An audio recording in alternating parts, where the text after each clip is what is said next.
Behold Verdun, a prodigy of unparalleled intellect, now imprisoned within the magic tower, a fortress known by the name of Bohemian, it seems. He was ensnared by his tyrannical and utterly merciless tower master. Now he faces excruciating torment designed to end his life. What this malevolent master seeks to plunder from our hero is the one treasure he possesses above all others, his formidable mind, the vast knowledge he has painstakingly gathered. At this very moment, he is but an instrument for experimentation, a sacrificial lamb slowly approaching his demise in this cursed citadel. Verdun, at long last, grasps the grim reality of his exploitation. It is a consequence of his own pathetic weakness and lack of power. To comprehend how our hero fell into this abyss, a glimpse into his past is absolutely necessary. Let us rewind the threads of fate. His wretched existence began 15 years prior. He was raised within the cold walls of an orphanage, having no family to call his own, and the one singular, burning desire he harbored was to ascend as a truly magnificent mage. In the end,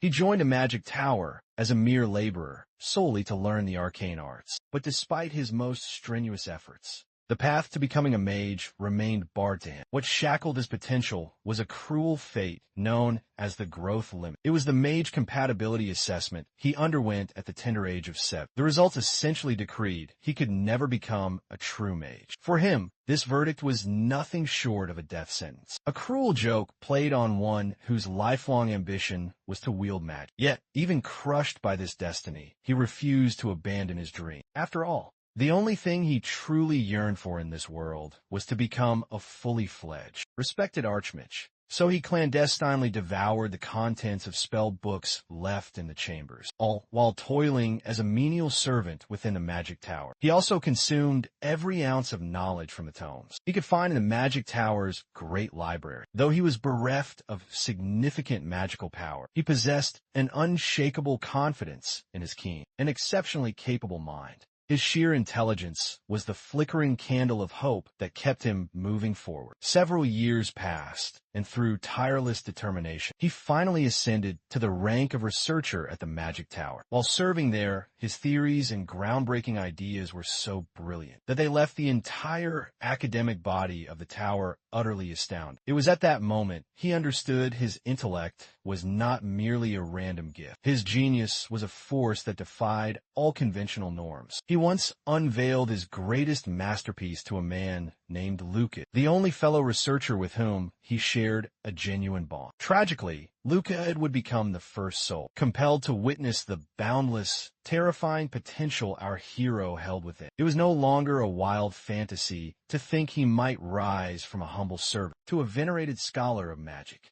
But his ambition of becoming a grand scholar within the Magic Tower was shattered into a million pieces when Luke had betrayed him. That treacherous fiend stole Verdun's revolutionary thesis papers just one day before his scheduled presentation. He presented the stolen research under his own name to the tower's master, shamelessly claiming all the credit as his own. When Verdun desperately reported this theft to the tower master, the master was stunned into silence, realizing a man like Verdun was truly capable of creating the multidimensional continuity theory. This fiend was supposed to be the revered Bohemian magic tower master, a figure known to all as Balrog Bezius. Verdun clung to the naive hope that the master would dispense justice. But little did he know, his extraordinary creation ignited a raging fire of avarice deep within the tower master, transforming him into a cruel tyrant. Now confined and subjected to endless torture, Verdun curses the day he didn't flee to live an ordinary, simple life. By day, he is exploited, forced into grueling manual labor. By night, these monsters perform agonizing experiments upon his body. He was once commanded to manifest a magic circle, one that would validate the theory within his stolen thesis. To execute this particular experiment, they injected unknown drugs into his veins to observe the volatile reactions. Their goal was to force him to create a new potion by refining it. And what did he receive in return? Only cold threats from the tower master to murder everyone he cherished. To him, his life was already forfeit, as he was utterly powerless before these beasts. As he lay broken, sweet, phantom-like memories from his past flashed before his eyes. His psyche is so fractured that he can barely recognize these fleeting moments. He has no idea what any of them even mean. These memories feature a young woman, Rovline, with whom he once swore an oath to become a legendary mage. If only his cursed potential for growth had been just a little higher, his fate would never have twisted into this nightmare. But now, he has no recourse but to resign himself to his impending death. Then a strange, an unsettling voice begins to haunt him after every session of torture. It is a chilling whisper, like a legion of ants speaking in his mind. This eerie voice seems to know that Verdun has not truly lost his will to survive, or at least that is what our hero believes. Deep within him, those whispering ants begin to accumulate, forming a mound built upon the foundations of vengeance and survival. The ants implore him to clench his teeth and to withstand the agony until the final breaking moment. Only then, it promises, will he experience a true rebirth. After that transformation, no one will ever possess the power to crush him again. He will seize immeasurable power and shatter the limits of his destiny. This mysterious entity finally reignites in Verdun a hope that his story is not yet over. He can channel the searing heat of resentment bubbling inside him and use it to forge the ultimate blade of revenge. And so, our hero begins his work. He will defy his very fate. He must complete a method for reconstructing his physical vessel, a technique the world has never before witnessed. By tomorrow's dawn, he is certain he will finally shatter his cursed limits. The long-sought-after theory of defying the heavens, the key that would allow him to remake his own body, was at last perfected. Now, all that is left is to unleash this forbidden theory into reality. He will make the attempt, no matter the cost. Even if this fragile, magic-starved body shatters in the attempt. If he succeeds, he will taste true freedom by tomorrow's light. The agonizingly long night finally passed, and the fateful day he would set his grand design in motion had dawned, adhering to their contemptible daily routine. Those vile scumbags arrived to assign him another menial task in the alchemy lab, a task like swabbing the floors. He is sternly commanded to scrub the bloodstains from his skin and bind his wounds before presenting himself for duty. The guard continues his tirade, spewing insults. All the while, our hero simply absorbs the venom and obeys, a perfect pawn. Later, he is found in the alchemy laboratory, meticulously cleaning the equipment. As he toils, his childhood friend, the very same Rovline, appears. He questions her, asking why she has come here. In her reply, she reminds him of her imminent departure. The memory finally clicks for Verdun. She is scheduled to journey abroad to advance her studies in the legendary magic city of Verant.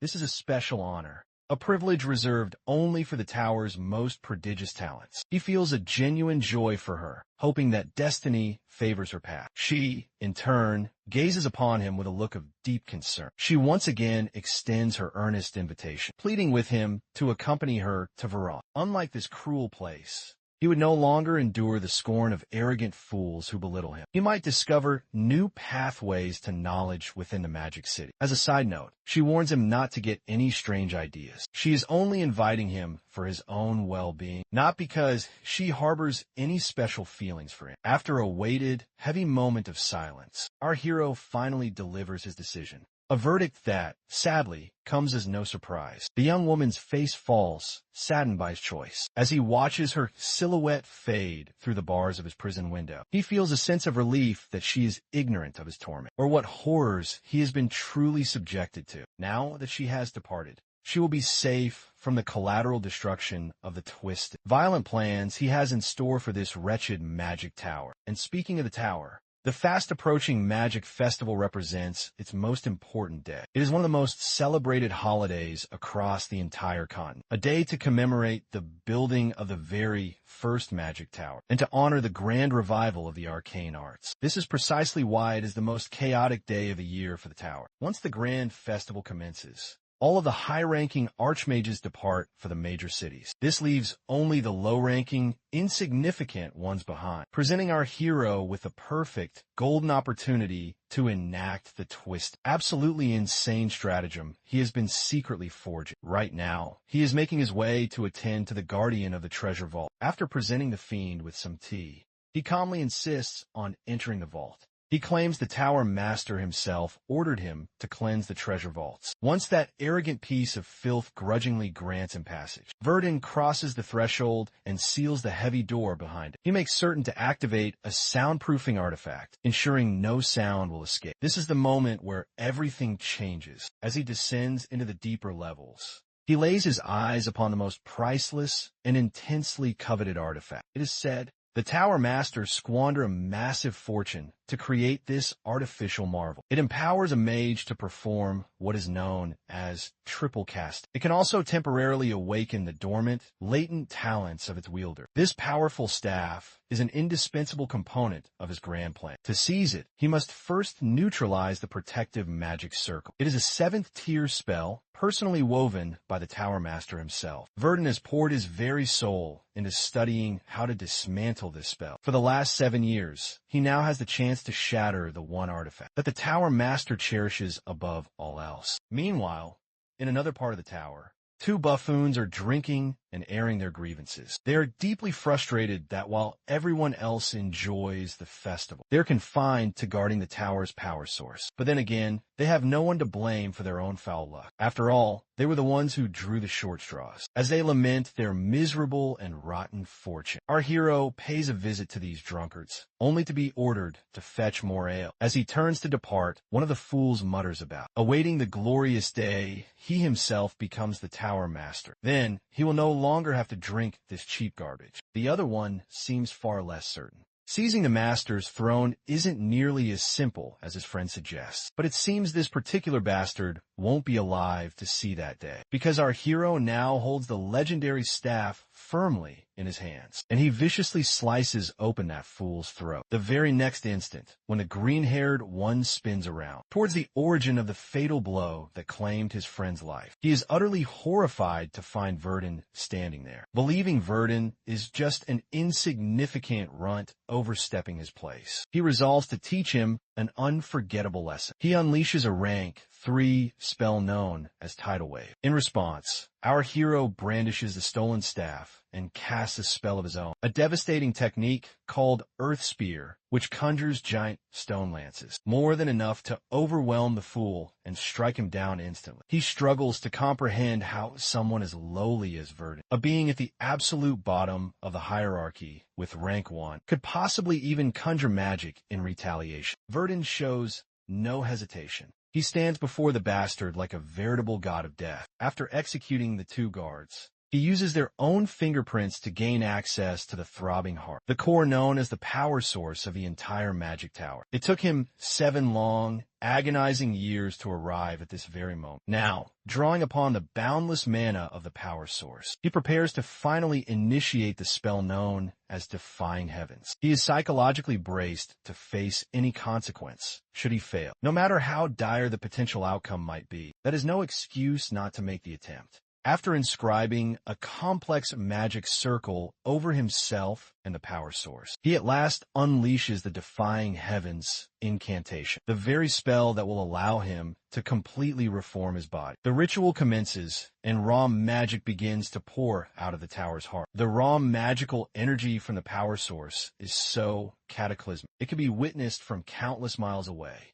Whatever our hero is unleashing is of a truly massive scale. Of that, there is no doubt. Even the Tower Master, who is journeying to the city for the grand festival, can perceive the colossal pillar of energy from a great distance. The only thing capable of generating such a phenomenal output is the power source, which can only mean that an intruder has trespassed into his sacred tower and is siphoning all of its immense power for themselves. Within mere moments, the entire tower seems to disintegrate into dust. From beneath the mountain of rubble, our hero finally emerges. The very staff he holds in his hand crumbles away, turning to nothing but dust as well. Seeing the entire landscape wiped clean while he remains standing confirms that his grand design was an absolute success. Abruptly, he perceives something moving rapidly in the sky. It is the Tower Master, hurtling through the air using powerful magic circles, desperately trying to catch the perpetrator, the one who has annihilated his precious magic tower into nothingness, spotting the lone figure standing amidst the utter carnage. The enraged Tower Master unleashes one of his most devastating spells. But our hero has already vanished, utilizing teleportation magic. He leaves the furious bastard grinding his teeth in pure frustration. He is so utterly consumed with rage that he begins to exude a malevolent magic aura, causing the very stones around him to begin to levitate. Whether it was the Emperor himself or a mere child, he is hell-bent on slaughtering whoever is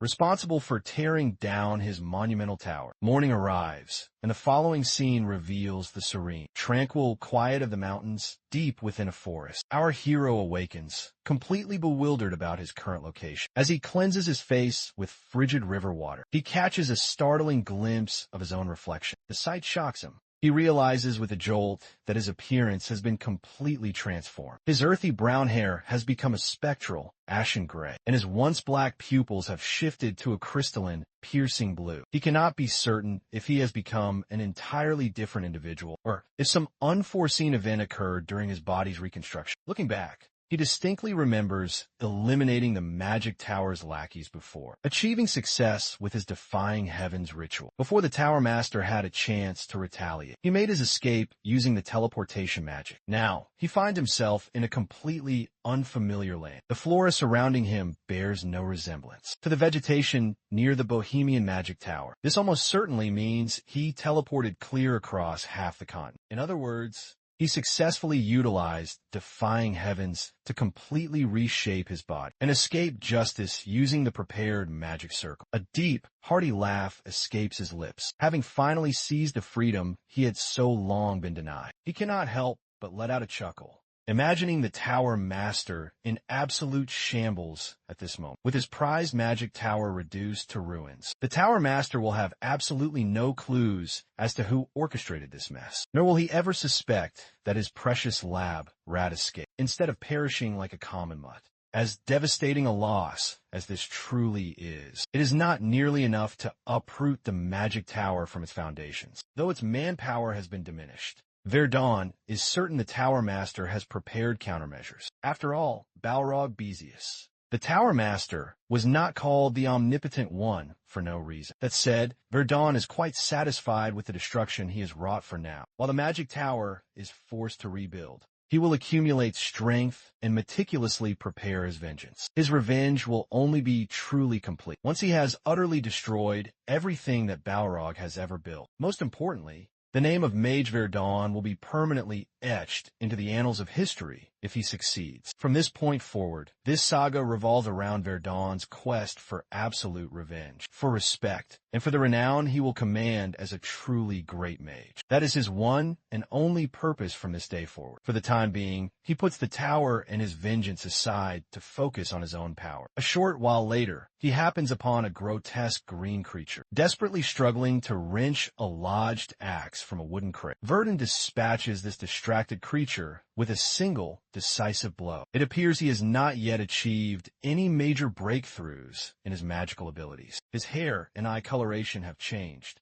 but his physical appearance remains largely the same. Even his total capacity for mana has not yet improved. He then shifts his focus to his immediate surroundings. Goblins are clearly abundant in this region. This must mean he is a significant distance from any major settlement. He then notices the distinctive skid marks left by a cart and a wooden crate that likely tumbled off when the cart fled in haste. Employing mana detection, he follows a faint trail of mana flowing down the path. The driver of the cart appears utterly terrified, as if he is being hunted. To get more context, the driver recounts how he encountered the last remnants of a bandit group, one that was supposedly eradicated just recently. He even attempted to negotiate by invoking the name of Baron Pyth, but it was to no avail. To compound his misfortune, the mercenaries he had hired to escort him cowardly abandoned him. But all of that trouble was nothing compared to the colossal orc that materialized with a truly sinister grin on its face. While the orc and its goblin horde feasted upon the bandits, the driver seized upon the chaos to make his escape. Thanks to those unfortunate bandits, he gained precious moments to flee for his life. Suddenly, he hears the sinister snarl of some creature closing in on him. He panics completely, whipping his horse to gallop even faster. It appears as though his luck has finally, tragically run out. His cart collides with a thick tree root,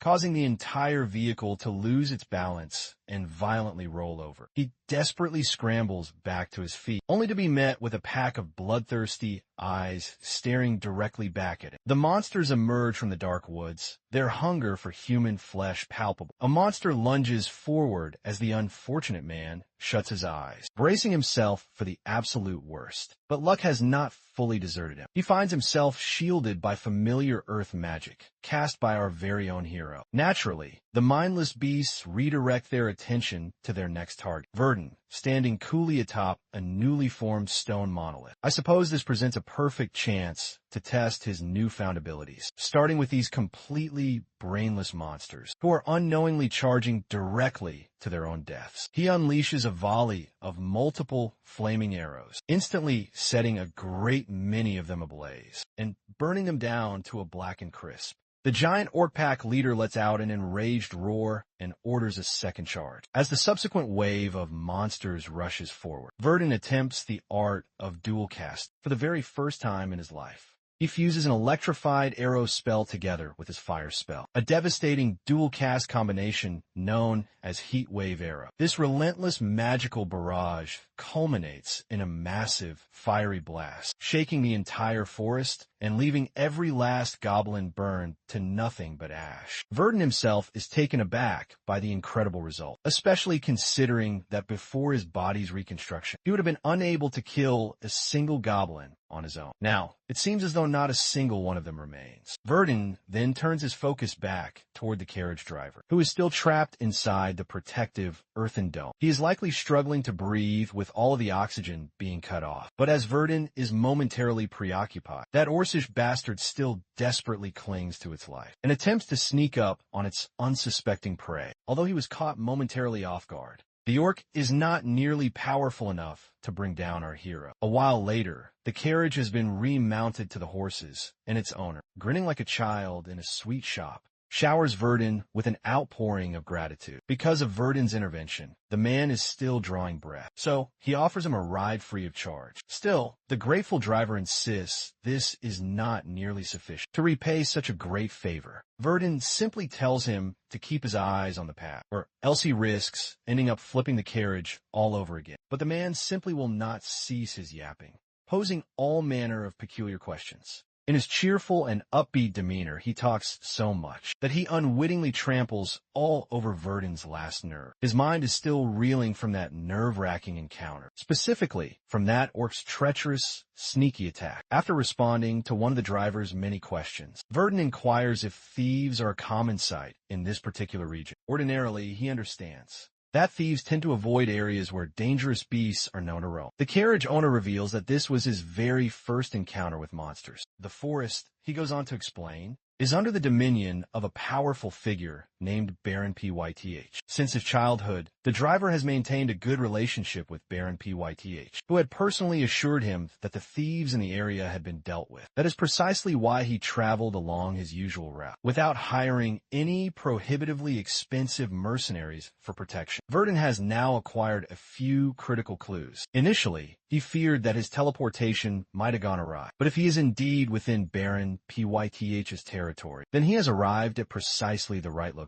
Although he methodically erased all traces that could possibly lead his enemies to him, it is still quite possible the Bohemian Magic Tower suspects him as the one responsible for the destruction and could be actively searching. So, despite his radically changed appearance, he must conceal his true identity and focus on growing stronger. With this resolve solidifying in his mind, he introduces himself with a new name, Asher. The only time he will ever use the name Verdun again is in a final one-on-one showdown with the Magic Tower's master. Cut to the scene of Baron Pyth's grand estate within his territory. Baron Pyth and his retinue of servants look completely bewildered to see the carriage driver, Conrad, in such a disheveled and rough state. Ever the perpetually cheerful man, Conrad explains that his condition is the result of fleeing from orcs. No amount of apology from Baron Pyth could possibly undo the ordeal Conrad endured. Not only was he attacked by ruthless thieves, but he also faced a completely unforeseen encounter with ravenous orcs. Conrad reassures his old friend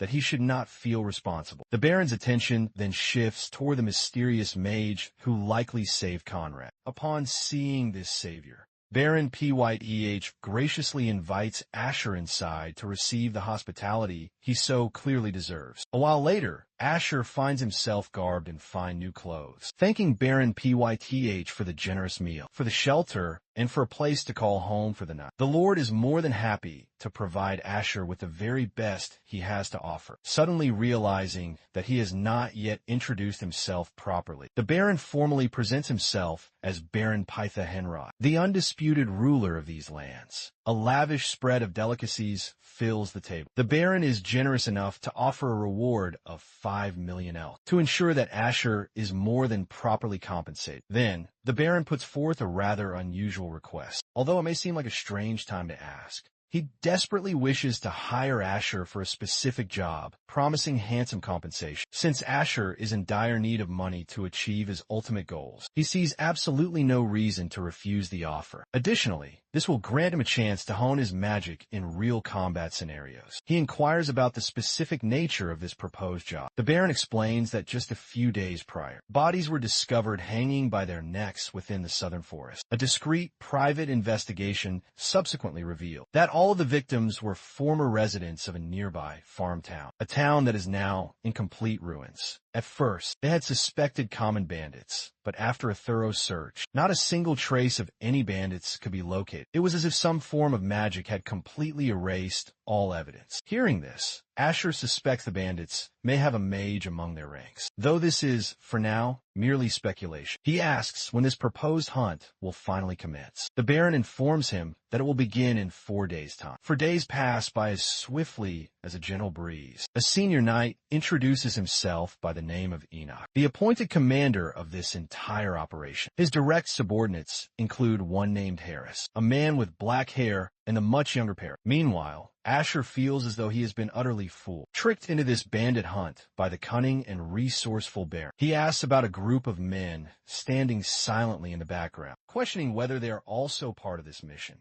It turns out that they are, in fact, adventurers. They have been drawn here by rumors of a strange orc that was recently spotted. The bounty for slaying this particular orc is so substantial that even formidable gold rank adventurers have arrived to claim. Apparently, gold rank adventurers are considered to be on par with ordinary knights. They are highly skilled veterans, trained in channeling energy to empower themselves, and their very weapons. Whispers say that these legendary veterans can slice through entire mountains. And here is the crucial piece of information to note. Since these powerful knights and adventurers still require Asher's assistance, something deeply suspicious must be unfolding here as they trek through the dense woods. Enoch insists that Asher inform them immediately if he detects a mage among the bandits. Typically, Tier 2 mages are a match for knights in terms of raw power, but their devastating long-range spells make it incredibly difficult to close the distance. The most ideal scenario would be if there are no mages involved at all, but Enoch's gravest fears are realized when they discover a magic circle up ahead. Asher employs a spell to effortlessly dispel the magical camouflage, revealing the giant, complex circle hidden beneath. Everyone present is completely and utterly astonished. The initial spell Asher neutralized was a simple camouflage enchantment. However, this massive circle serves as a warning signal to their allies. Asher commands everyone to retreat as he moves forward alone. He then takes down the warning circle in an instant. Enoch is left completely dumbfounded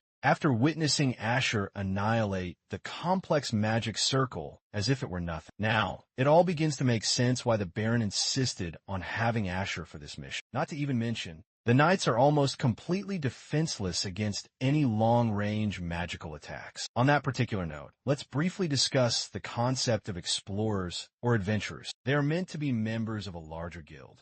independently accepting commissions from all across the continent. Their primary function is to explore unknown or highly dangerous territories. And a crucial aspect of that job is monster extermination. The concept is quite simple, right? Of course, these individuals traverse a truly perilous path, constantly facing down life or death situations. But it is precisely because of that immense risk that they are admired by common folk all across the world. After all, if an adventurer possesses true skill, naturally, they will attain great wealth and fame as a result of their quests. At the same time, there are tragic occasions when adventurers, acting independently, have endured so much death and insane life experiences that the end result is for them to become completely unhinged individuals. These are the corrupted adventurers who have lost the very ability to control their emotions. And because they are consumed by an insatiable desire to spill blood, they eventually turn their murderous focus towards humans. These fallen people are known as the bandits of this world. Speaking of bandits, two of them are out here at this moment, deeply annoyed that they've suffered losses from Baron PYTH's raid party, not to mention the fact that they are now forced to contend with monsters, like orcs and goblins. They're also critically low on food supplies, making this a troublesome battle for their very sustenance. The leader roars furiously at his men for just sitting around looking pretty and commands them to go and hunt down animals for food. Let's return our focus back to our heroic group, who are secretly observing the scene of the bandits as it unfolds. The knights are patiently awaiting Commander Enoch's direct orders, as he is the most seasoned and experienced warrior among the bunch. Enoch readies his blade for battle, believing that this is the most opportune moment for them to strike, especially now that their leader has dispatched his men to go hunting. However, our boy Asher urges them to reconsider their objective, while he is only supposed to function as an insurance policy against the enemy's mage. Verdun believes that it would be incredibly reckless for them to charge in blindly, when they have no real idea of what their adversaries are capable of. After all,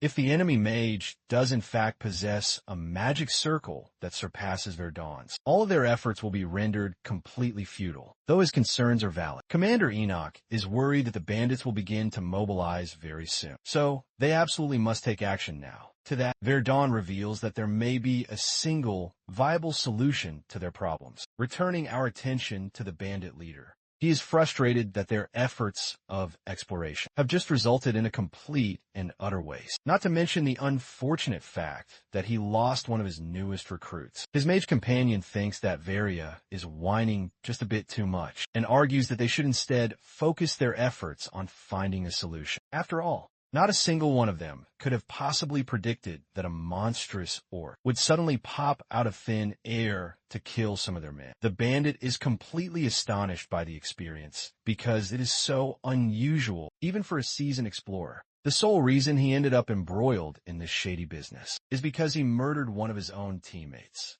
For the sake of money, Varia recommends to his mage friend, Vilshin, that they should instead launch an attack on another nearby village. But clearly, he has not thought this plan through at all, as the Baron is already enraged by their heinous display of corpses. The last time, then there is the inconvenient fact that they have been covering their tracks, thanks to the wondrous power of concealment magic. But they cannot simply remain stuck in one location forever, and they desperately need to get on the move to somewhere else. The mage recommends a nearby city that is called Martez, which is not all that far away from this particular forest. Just as they are discussing their plans of annihilating the village that is located close to the city, a powerful beam of light grazes past them and detonates. Upon making contact with the surrounding land, the enemy mage was successfully able to conjure a protective barrier, preventing them from taking any immediate damage. An unexpected explosion out of the blue was certainly not on their bingo cards. Vilshin grimly reveals that they have now been discovered, and that this is, without a doubt, an ambush. Speaking of which, the two knights serving under Commander Enoch's command have already initiated their assault. Their powerful combined attacks easily overwhelm Vilshin's defensive magical barrier, knocking them forcefully out of it. The enemy mage is struck by a heavy blow, causing his friend Varia to worry deeply for his current condition. The good thing about a mana barrier is that, as a defensive tactic, it can be cast with relative ease. The bad thing, however, is that it can also be shattered just as quickly immediately after a barrier has been shattered. The physical toll on the caster is immense. The one who is sharing this particular piece of knowledge is none other than our boy, who completely stuns them with his very presence as a fellow mage. Thanks to Verdon's ingenious battle plan, they now understand that it will be quite simple to dismantle the enemy mage, along with all of their other enemies. Commander Enoch is now hoping for their allied mage to go completely all out, while Varia finds himself on the defensive back foot, realizing at last that the Baron is so incredibly enraged that he is clearly in no mood to spare any of their lives. The very fact that he went so far as to hire a powerful mage speaks volumes, but the stubborn bandit refuses to simply cave in and surrender to defeat. He swiftly rushes in to launch a desperate attack. Commander Enoch's powerful blade clashes directly against Various, who chillingly declares that he will slaughter every single one of them and personally return their heads back to the Baron. The Jigachad commander takes this as nothing more than a cute little insult and even encourages his opponent to try his absolute best to achieve such a lofty and ambitious goal. While they are engaged in their sword battle, Verdon is currently busy chasing down the fleeing enemy mage, who is prioritizing his own escape above all else. His grand plans of escaping are foiled because our boy is hot on his pursuit. Vilshin finds it incredibly convenient that the annoying mage confronting him is spam, the defensive ability known as Earthwall. He knows that only powerful third circle mages possess the ability to use flight.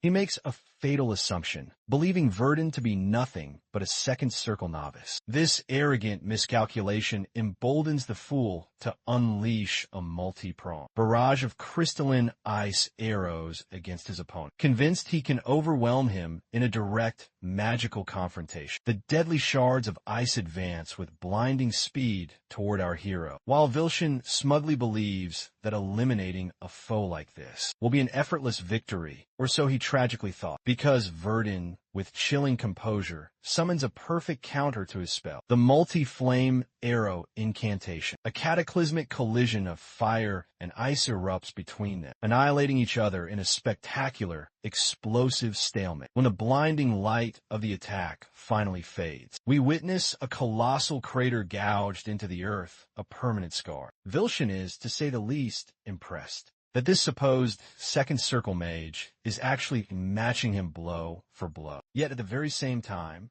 he pities Verdon for his foolishness in choosing his opponents so unwisely. This would have been a much smoother battle for our hero if he had faced Vilshin with the might of the knights by his side. But from the arrogant look of things, even while grievously injured, Vilshin remains utterly confident in his power to crush our boy. Verdon, on the other hand, emerges from the billowing smoke with supreme confidence, coldly stating that he never had any intention of letting him escape. The enemy mage, surprisingly, commends the young man for being able to wield such complex, elemental, attribute magic. He believes Verdon is a rare gem of talent, a truly extraordinary magician. However, Vilshin is no longer in the mood for childish games. He sneers that Verdon has made a grave and fatal mistake, and likely never anticipated being completely annihilated by his opponent. With that proclamation, the fiend unleashes third circle ice magic called the Falling Glacier. To be clear, imagine a damned mountain of ice falling from the sky upon you, because that is exactly what this terrifying spell entails. The fool is absolutely certain that our hero cannot possibly survive this. The oversized ice cube makes devastating contact with Verdon's position, but for some impossible reason, nothing happens. Vilshin is left completely starstruck, unable to comprehend what just occurred. From the looks of it, his opponent has somehow completely negated his spell. It's thanks to Verdon erecting dozens of powerful earthen spears, preventing the glacier from ever making contact with him or the ground below. Our boy is chilling there without a single problem, invoking the spell's name and clenching his fist with authority. The mage is able to shatter the entire block of ice without any trouble. The mere demonstration of this spell,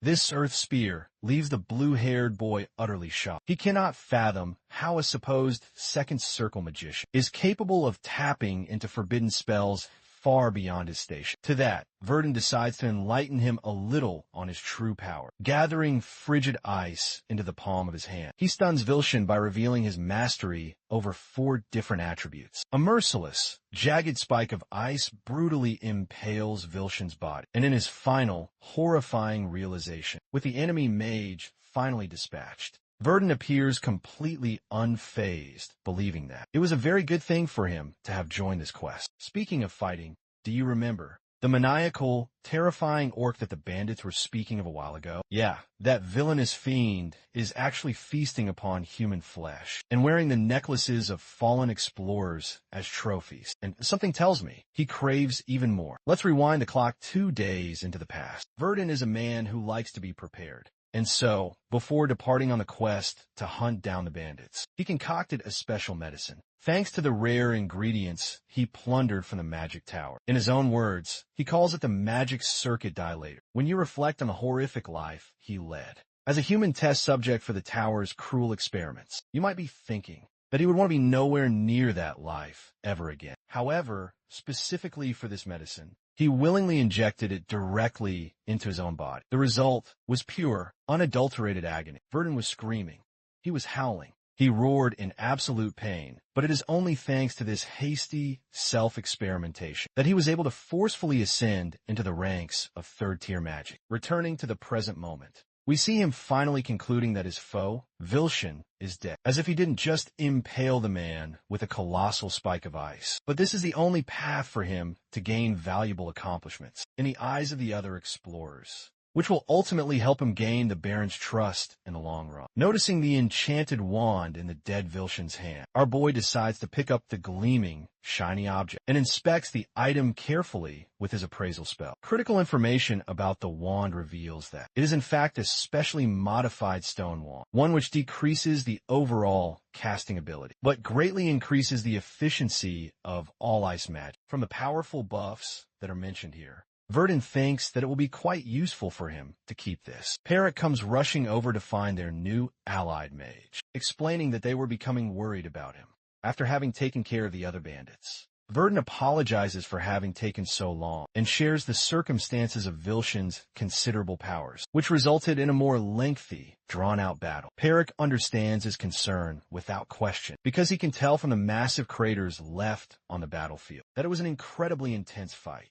The most surprising part to Verdun is how the knights so easily took care of and dismantled the bandits. In a short time, he was busy fighting just one mage. Perrick happily expresses that the only problem remaining is their leader, Varia, who Commander Enoch is still busy fighting, but he believes that fight should be concluded by the time they arrive back. While collecting the corpse of the fallen mage, Perrick turns back to answer a curious question posed by our boy. Verdun is concerned that he might be stealing something from the bandits without having proper permission. But to that, Perrick freely explains that they are permitted to keep anything of value they find, as long as it is irrelevant to the primary mission. He can keep anything. This is fantastic news to our magician, who is genuinely grateful for Baron PYKH's immense kindness. Thankfully, he can now wield this powerful wand without worrying about getting into any trouble. After regrouping with the remainder of the team, he is personally commended by Commander Enoch for his valiant efforts in ensuring the ultimate success of their mission. Our mage argues that it is actually he who has found this to be a valuable learning opportunity. As for the captured Varia, the man's face looks as if he has seen a ghost. He simply cannot believe that his trusted friend was killed in battle, especially considering he was such a competent and powerful mage. The detained bandit knows that if the Baron ever lays eyes on them, he will undoubtedly order their immediate public execution. This means that death is the only possible outcome left for them. He refuses to die in such a shitty place, as he has ambitions left to pursue. Varia covertly works to untie his bindings and realizes his only ticket out of this hell is to make a desperate escape. Suddenly, Enoch and Verdun hear the horrified screams of their man as they are being butchered by the now enraged and desperate bandit. Varia is absolutely livid and has set his sights on killing the head knight, believing that it is the only way for him to guarantee a safe escape without the benefit of Vilshin's magical protection. His entire plan is to steal a horse and make an immediate retreat. And so, Varia's blade clashes once more against the commanders. The psychopathic, cornered bandit attempts to drive his blade directly into his opponent's face, but the experienced commander expertly grabs his striking hand before using his other powerful arm to seize Varia's collar. Before the fiend is even able to comprehend what has happened, the bandit is violently slammed into the hard ground, unable to believe that a knight would throw away his own weapon just to execute a powerful grappling maneuver with the very wind knocked out of him. The bandit can do nothing more than be swiftly detained by the guards. He roars furiously at Enoch for having no pride as a noble knight. In response, the commander simply lets out a laugh, questioning what he could possibly mean by that. After all, pride is a luxury to be enjoyed only by the living. With that chilling statement, he aims his blade directly for the bandit's head before driving it deep into his skull. A single sharp stab, and Varia is finally dead. His blood-drenched corpse is unceremoniously dragged away to be disposed of. While Enoch apologizes for showing our boy such a gruesome, bloody scene, the knight claims he didn't truly want to stab him in such a manner, but ultimately felt that he was left with very little choice. Instead of feeling even slightly terrified, Verdun simply commends the powerful knight for his decisive ability, but he also doesn't understand why the rest of the bandits are only being restrained and have not yet been killed. The commander shares that. It is because they recently learned about some of the bandits, sharing a connection from a recent nearby attack. They believe that these particular men must have been held hostage, which is why they intend to bring them back for a thorough interrogation, to properly and justly decide their ultimate fate. With their bloody job finally finished,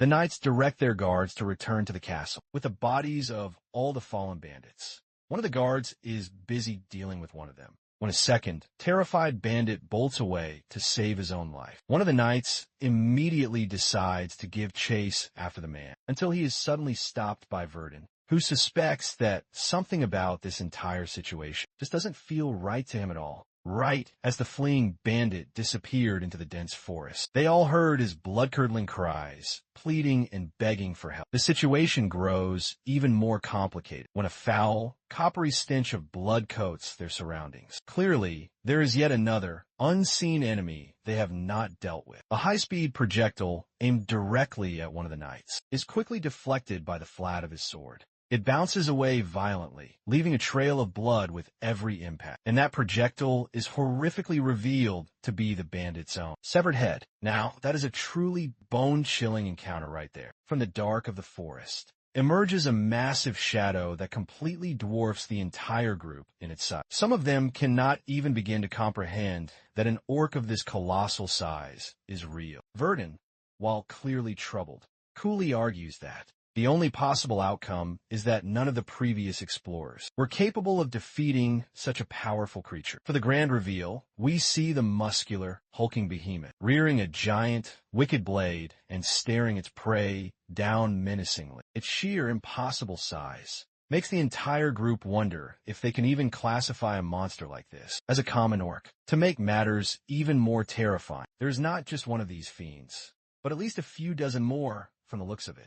However, one terrifying thing is for absolute certain. Verdun knows that this nightmarish, red-skinned creature must be the leader of the entire group. It bears a striking resemblance to the very orc that he saw before. These particular orcs characteristically share a malevolent, evil smile because of their protruding, long teeth from the sides of their mouths. Then there's the unavoidable fact that this red one is even more massive than the normal orcs. The only logical explanation is that this creature is an evolved, superior beast among the rest. Their desperate fight for survival ignites when the red orc commands its teeming minions to charge towards the humans. As a swift countermeasure, the leader of the knights quickly readies his group into a solid defensive formation. They intend to focus on the weaker minions first, and then take care of the monstrous boss afterwards. But before Enoch can even fully prepare himself, the monstrous orc powerfully swings its massive blade with such incredible might that it sends the knight flying from the sheer, raw impact. Now reduced to a critically vulnerable position, the knight faces his impending doom as the red orc advances to crush him beneath its heavy foot. But it is then that the other two knights heroically chime in, viciously slashing at the creature's foot to the point that it is forcefully driven back. While it is still staggered and momentarily weakened, Sir Enoch unleashes his full fury upon the creature's massive chest, deeply stabbing its tough skin and then slashing all the way down for an even more agonizingly painful attack. The colossal monster finally collapses to the ground. You might be foolishly thinking that this is the end, that the brutal fight is finally over. But then, this thing starts to laugh, even in its near-death, critical condition. What it does next is grab one of its own goblins and literally bite it in half, leaving the knights completely and utterly horrified by the kind of unholy creature they're now facing. With the goblin fully devoured and its life energy completely consumed, the red orc switches its battle stance with psychotic glee, preparing to finally take them all down. Enoch's main group is completely baffled by the fact that this creature possesses some kind of self-healing properties, which means they're going to have a much tougher time dealing with this boss. The horrific, guttural screams of the creature fill the entire atmosphere. As Commander Enoch prepares everyone in his group to continue the fight, the monster begins round 2 by heaving away its sharp, heavy weapon as a terrifyingly heavy projectile. This weapon literally closes the distance to one of the knights with such blinding speed that he is barely able to block at the very last possible second. This begs the question, how in the world did an orc gain the intelligence to throw its weapon so precisely to make matters even more terrifying for them? The sheer force of the blade is so overwhelming that it shatters the knight's very sword into tiny pieces. The chipped, razor-sharp pieces of the sword scar his face. And once again, you guys might be thinking this is as far as it can possibly go. But no, the giant weapon literally shears off a piece of Harris's own body, distracting the nearby Peric,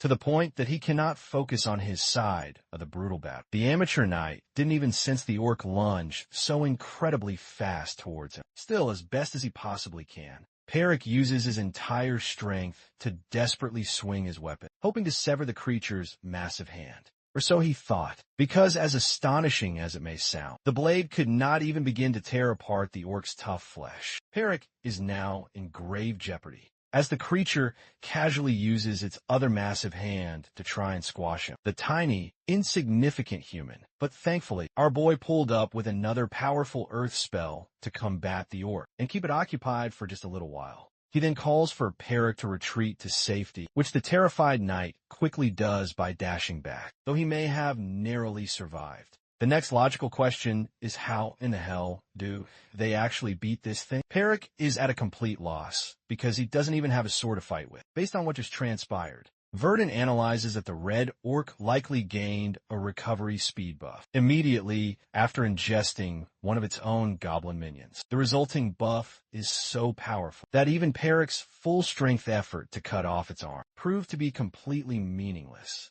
It is the very first time they have ever encountered an orc of this insane level, making them seriously question if this creature is some kind of mythological being that is simply far out of their league. However, our mage counters that it is nothing of the sort, despite its absolutely freakish strength. Reflecting upon the creature's consumption and regeneration ability, Verdon correctly assesses its true strength, noticing how it also holds a powerful influence over the smaller monsters of its same kind.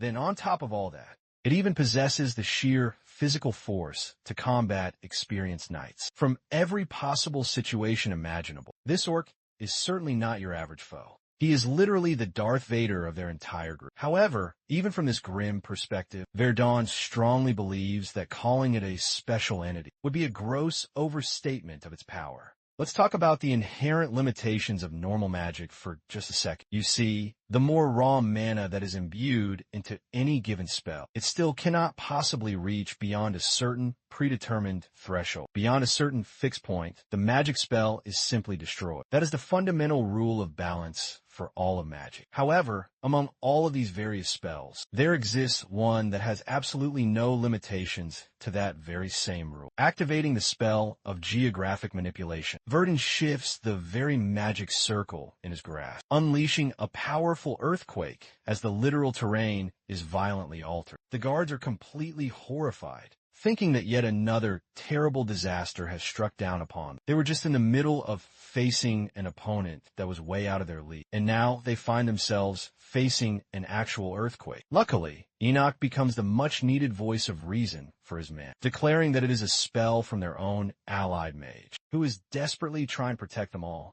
Though his calming words echoed throughout the entire battlefield, even the great commander of the knights knew that remaining perfectly calm in this position would be damn near impossible for anyone. The reason he said that is because our boy had literally erected the very land upon which they stood, up into the air, destroying the entire arena and plunging every last one of the orc's forces below. The red orc growls in utter confusion, spotting the powerful mage far, far above him, who now has an incredibly potent fireball spell active in his hand, invoking powerful third-tier magic once again. Verdun releases the scorching fireball, grilling all of the monsters alive below him. The resulting sight is one of immense hope and victory for the humans. Perrick is celebrating loudly, seeing the monsters get humiliated in such a decisive way. It is incredibly satisfying to witness such a dramatic turn in the battle. While this is all happening, the mage quietly internalizes how his geography manipulation spell is completely devoid of any known limit. At the very same time, none of the other mages ever bother using this spell as their primary form of magic. The reason for this is tied to the fact that the spell consumes an absolutely enormous amount of mana for its casting, making its overall utility completely worthless in comparison. Unfortunately, this same critical issue is something that even our powerful boy struggles with. He laments the fact that he does not have enough raw mana to initiate a power beyond the scope of third-tier magic. Even this current, powerful version of the spell is quite underwhelming to him. Suddenly, a haunting, bestial growl captures the group's undivided attention. They are seriously shocked that the behemoth is not only still alive, but it is actively chomping down on its own remaining foot soldiers to continuously heal itself and grow even stronger. Perrick is now scared shitless and hides directly behind our mage, while Verdun decides to try a completely different approach than simply using his fire magic, invoking the power of water magic. He releases a powerful spell called Wave. The immense, heavy weight of the wave staggers the giant monster. This allows Verdun the critical opportunity to cast a powerful secondary attack, one that involves a great deal of risk, since he has dismounted from his safe spot. He actually uses the multi-ice arrows spell, in conjunction with the powerful wind gust spell, heavily amplifying the power of the original spell. This time, Verdun fully intends to freeze the bastard solid. The dual casting ability, formed through the combination of the two spells, is called Bitter Cold Arrows, and it streams down massive chunks of icy spikes, freezing the remaining minions of the red orc firmly into place. But the reign of terror of the red orc does not end there. This fiend simply does not want to die,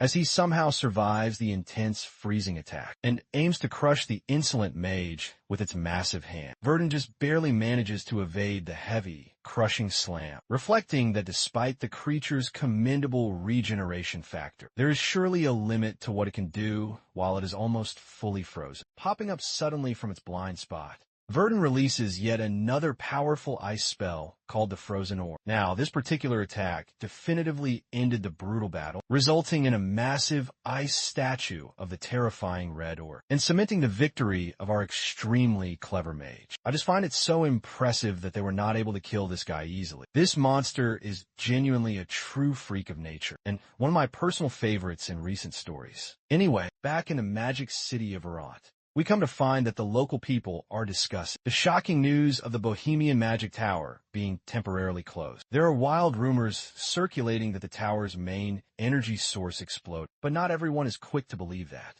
The most interesting detail is how many of its mages simply vanished, and how the tower ceased functioning in its entirety. Then there is the perplexing fact that the explosion and the damages it caused were so absolutely massive that it is hard to believe that the energy source is the only thing that played a part in the destruction. Some members of the public believe that perhaps it was a divine punishment sent from the heavens, or maybe something meticulously planned by a traitor from within. When the old man throws out a wild suspicion that maybe the Bohemian Magic Tower was bugged or somehow sealed, his words catch a certain mage's attention nearby. The old man is still going on, muttering about how it would be impossible for the magic tower to have just sealed itself. He shares his wild theory about secret experiments being conducted deep inside the tower, and that it was annihilated because of that fact. The mustached man ends up getting his coffee spilled on him from the aggressive, Wei the mage grabs him, fiercely ordering him to repeat what he just said. He is out here looking completely confused until the familiar mage dramatically unveils her cloak, revealing herself to be none other than Rovelyn, who is absolutely furious upon hearing what happened to her magic tower. In the very next scene, grand celebrations are now underway for the successful and complete subjugation of the bandits. The victorious heroes have triumphantly returned to the PYTH territory. Baron PYTH was so deeply impressed by the news that he threw a lavish banquet in joyous celebration. The absolute best part is that there was not a single major casualty from a squad side. At first, our heroic boy is nowhere to be found, but then he suddenly pops up with all of his drip points completely maxed out. He may be fashionably late, but remember folks, truly good things always take their sweet time.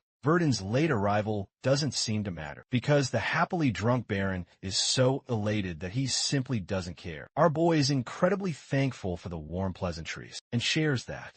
He was certainly not expecting even the absolute lowest-ranking soldiers to be invited to the grand banquet. To that, the Baron insists that one's social status doesn't matter when a man bravely defends his lord's territory. I honestly have to say, that is one of the most refreshing things I have heard in a story. The Baron then curiously asks about the overall situation of the bandits, although they were tasked with a simple subjugation mission. Even Baron PYTH now understands that. Verdun and his heroic group faced tremendously powerful enemies during that perilous mission. Our mage confirms this grim fact, agreeing that they were certainly not your typical run-of-the-mill bandits. With the kind of formidable skill these men possessed, Verdun strongly believes that they could have very easily lived a comfortable and peaceful life if only they had chosen a different path. And although he doesn't explicitly mention it here, it does make perfect sense, considering that these very bandits were once fighting for the good guys at some distant point in their past. Back to the story, the Baron now expresses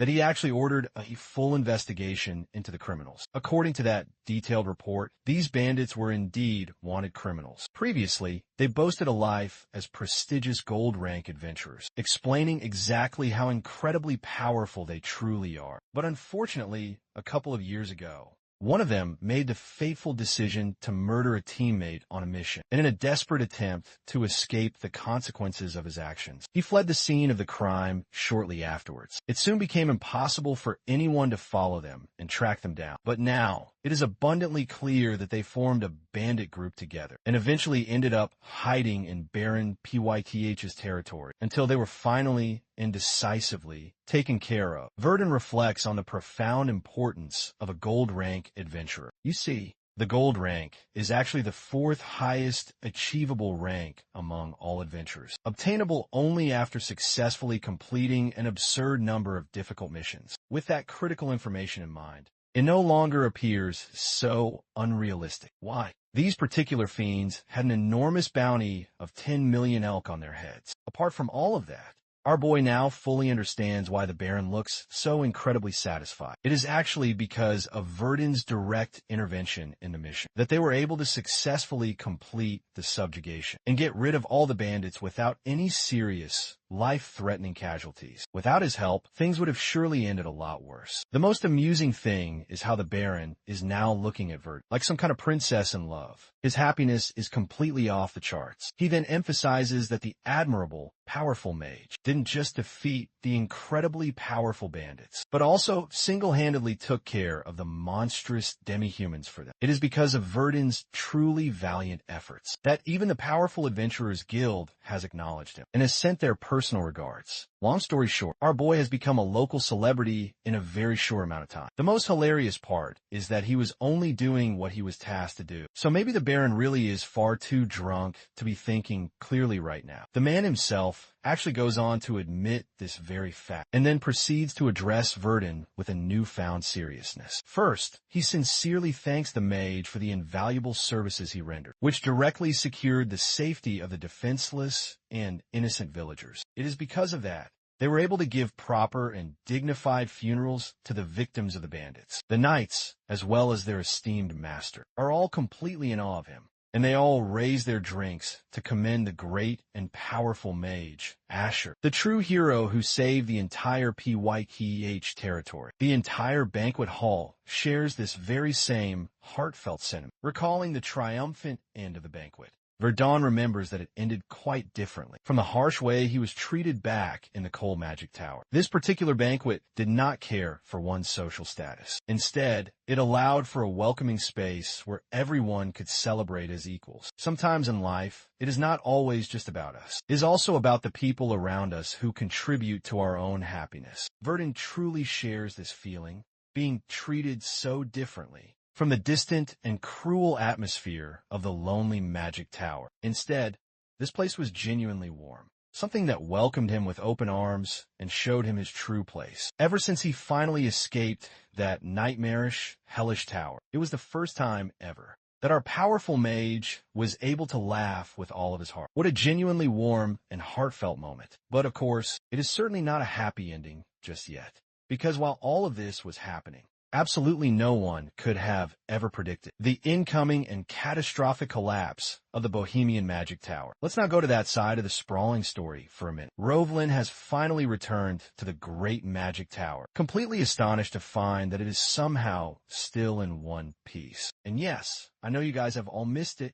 The One Piece is absolutely real. Anyway, she is currently beaming with pure happiness because the tower still being intact completely disproves all the wild rumors flying around. A nearby man asks her about her sudden and unexpected return from Varan. She shares her grave concerns after having received the dreadful news of the tower's supposed destruction and how the resulting disruption had devastated the entire landscape. But apparently, nothing like that is even remotely the case, now that she has confirmed it with her own two eyes. All of this pent-up excitement makes her desperately want to meet Verdun, the one single person she truly cares about in this entire tower. But upon hearing his familiar name, the man solemnly points her in a direction where a crowd is gathered. In front of them is a missing persons list. And on that list, Verdun's name is tragically included. Rovlin's entire world shatters upon this horrible realization when she sees all of these people listed as missing.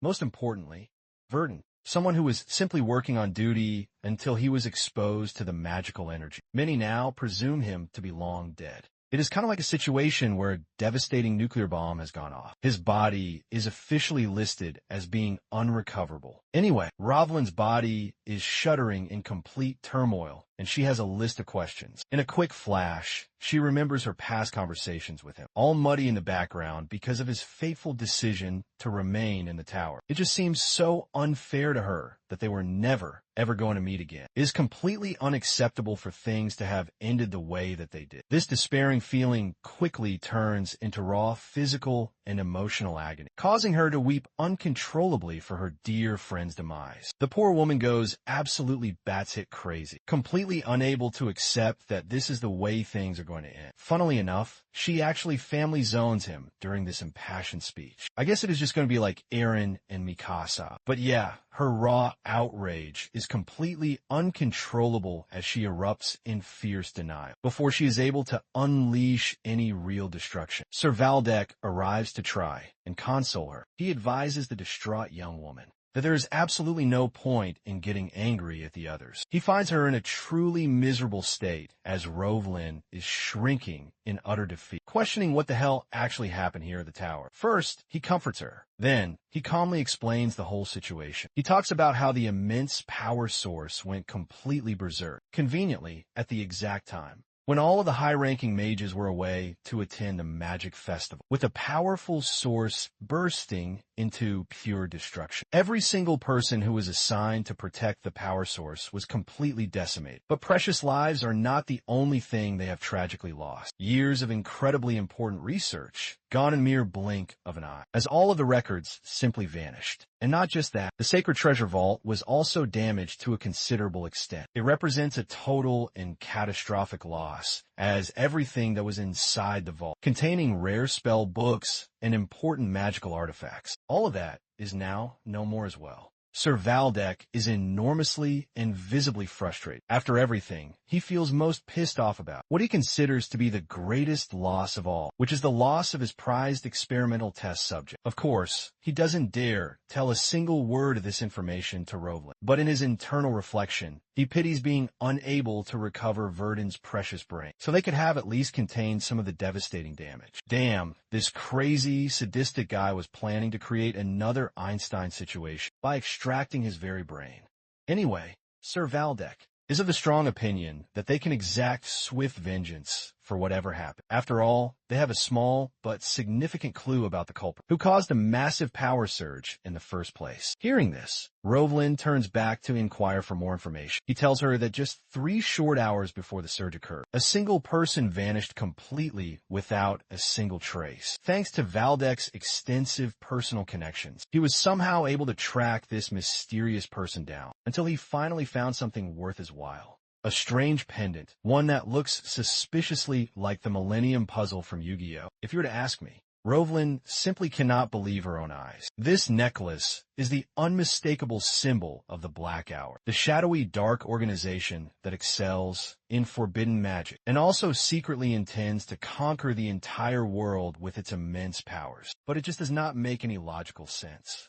What are they trying to achieve from the Magic Tower, anyway? Valdek now strongly suspects that they are somehow involved, even though he doesn't yet know how. The shadowy Black Hour group managed to invade their sacred tower and cause all of these catastrophic disruptions to avenge his many fallen comrades. Valdek plans to send a powerful extermination squad to completely and utterly annihilate the Black Order, and because they will need all the possible help they can get, he wants to officially recruit her for this dangerous job. And because of what has happened here today, Valdek is utterly convinced that she is now ready to join, as the Scarlet Mage is now seething with uncontrollable anger. Damned be anyone who dares to stand in her way of avenging Verdun's death. What a truly dramatic scene.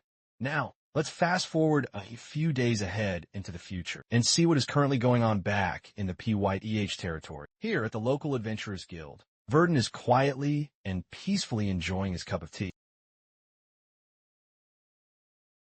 For the entire catastrophic incident involving the orcs, he admits that even after dispatching their own gold rank adventurers, they soon realized they were completely powerless to handle the terrifying threat. Our hero remains unbothered by this, offering no major complaints. As compensation for his triumphant subjugation mission, he is presented with a notice. The mage's eyes devour every single word. He discovers they are paying him an extra sum for the massive bounty that was placed on the new, mutated orc's head, the very same beast that seemed utterly impossible to kill. Thanks to that, the total amount of his reward now stands at a jaw-dropping 24 million elk. But then comes the one enemy no hero can defeat: taxes, a detail most sagas conveniently forget. His colossal fortune is immediately cut in half, so he is set to receive a handsome 12 million elk to his name. The guild's representative reminds him of the steep taxation fee, a policy which punishes all those who are not officially registered with the guild. This implies that he could have easily avoided these heavy taxes had he been an official member of their esteemed guild.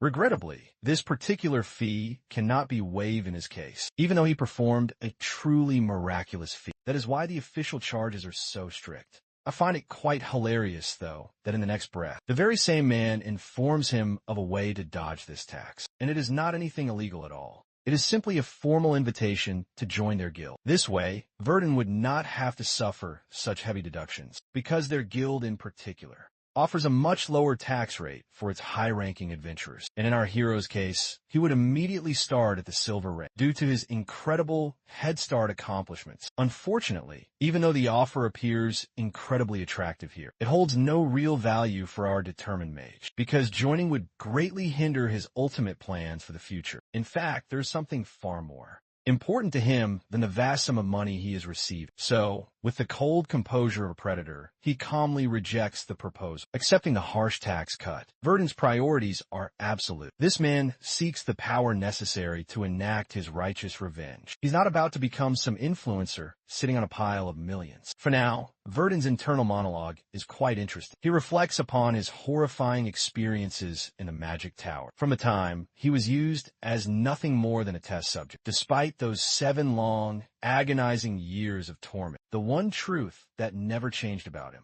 is that he is, and always will be, a mage at heart. So he makes his way to the guild's cavernous storage area, believing that a true mage's path is paved with mystery and relentless research more than anything else. Hence, He has brought the corpse of the special orc variant that he personally slew. You know, the very same creature that was too voracious to die. Only this time, our hero is about to become a full-on surgeon and discover what made this unique monster so special. What is most interesting to Verdun is how the monster's physical remains have not yet decomposed. That is mostly thanks to a powerful artifact used by the guild, one that perfectly preserves the state of the creature. I have to point out, the way this story addresses these small, yet critical details like this is what makes it so very entertaining. While at the same time, the putrid stench emanating from the artifact is so foul that our boy is just about to faint. Anyway, observing its strange red pupils and its dark reddish skin. Both of these traits are a clear sign of normality. However, the creature's true uniqueness begins with its grotesquely torn mouth, giving it that Joker-like smile that you never want to see in your nightmares. On top of all that,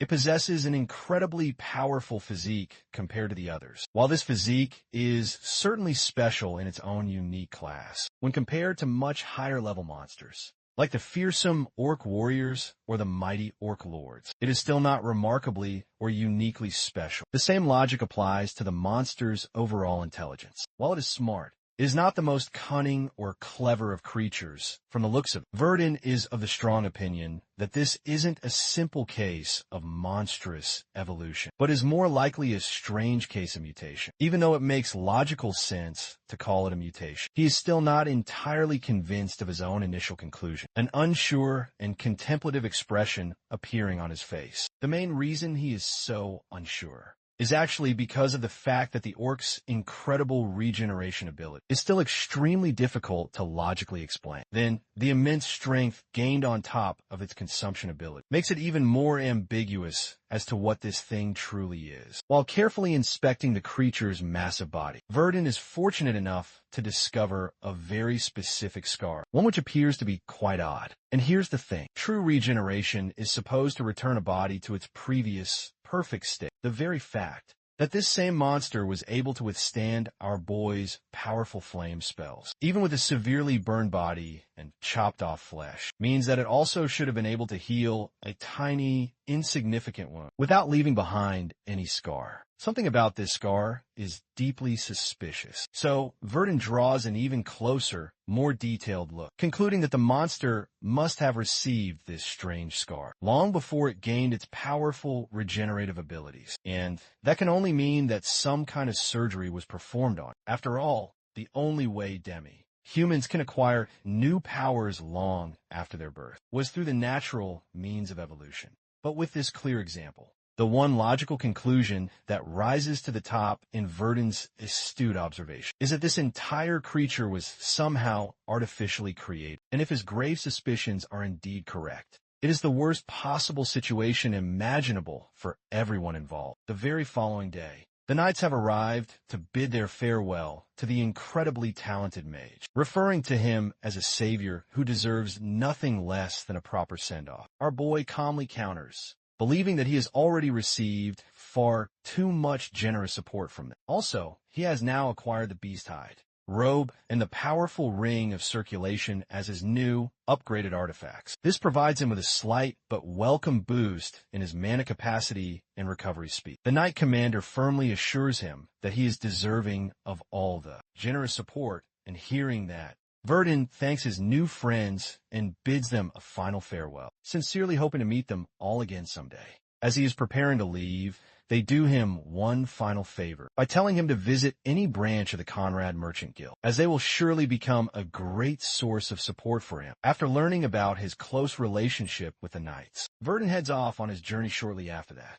He soon arrives in the small village that borders both the Pythech and the Martes territories. Using the Flight Dispel spell, he dismounts and makes his way into the village. It is the only nearby place that will become a temporary safe haven for him to rest and fully recover for the long journey that lies ahead. So, he purchases an apple and continues on with his way. As he is walking, he overhears one of the local people venting their frustration and sense of defeat. Realizing that this is a golden opportunity to collect valuable information, our boy decides to discreetly eavesdrop using his Whisper of the Wind spell The two men are heatedly discussing the recent issue of the goblins, who have stolen all of their livestock, ending in a great financial loss for them. And not just that, but now they have to put up a great deal of money for adventurers to get the difficult job done for them. One of them believes they should have handled it all by themselves, as it would have certainly saved them some money. Unfortunately, that decision was completely outside of their control from the very beginning, as the village chief himself had emphasized, for the dangerous job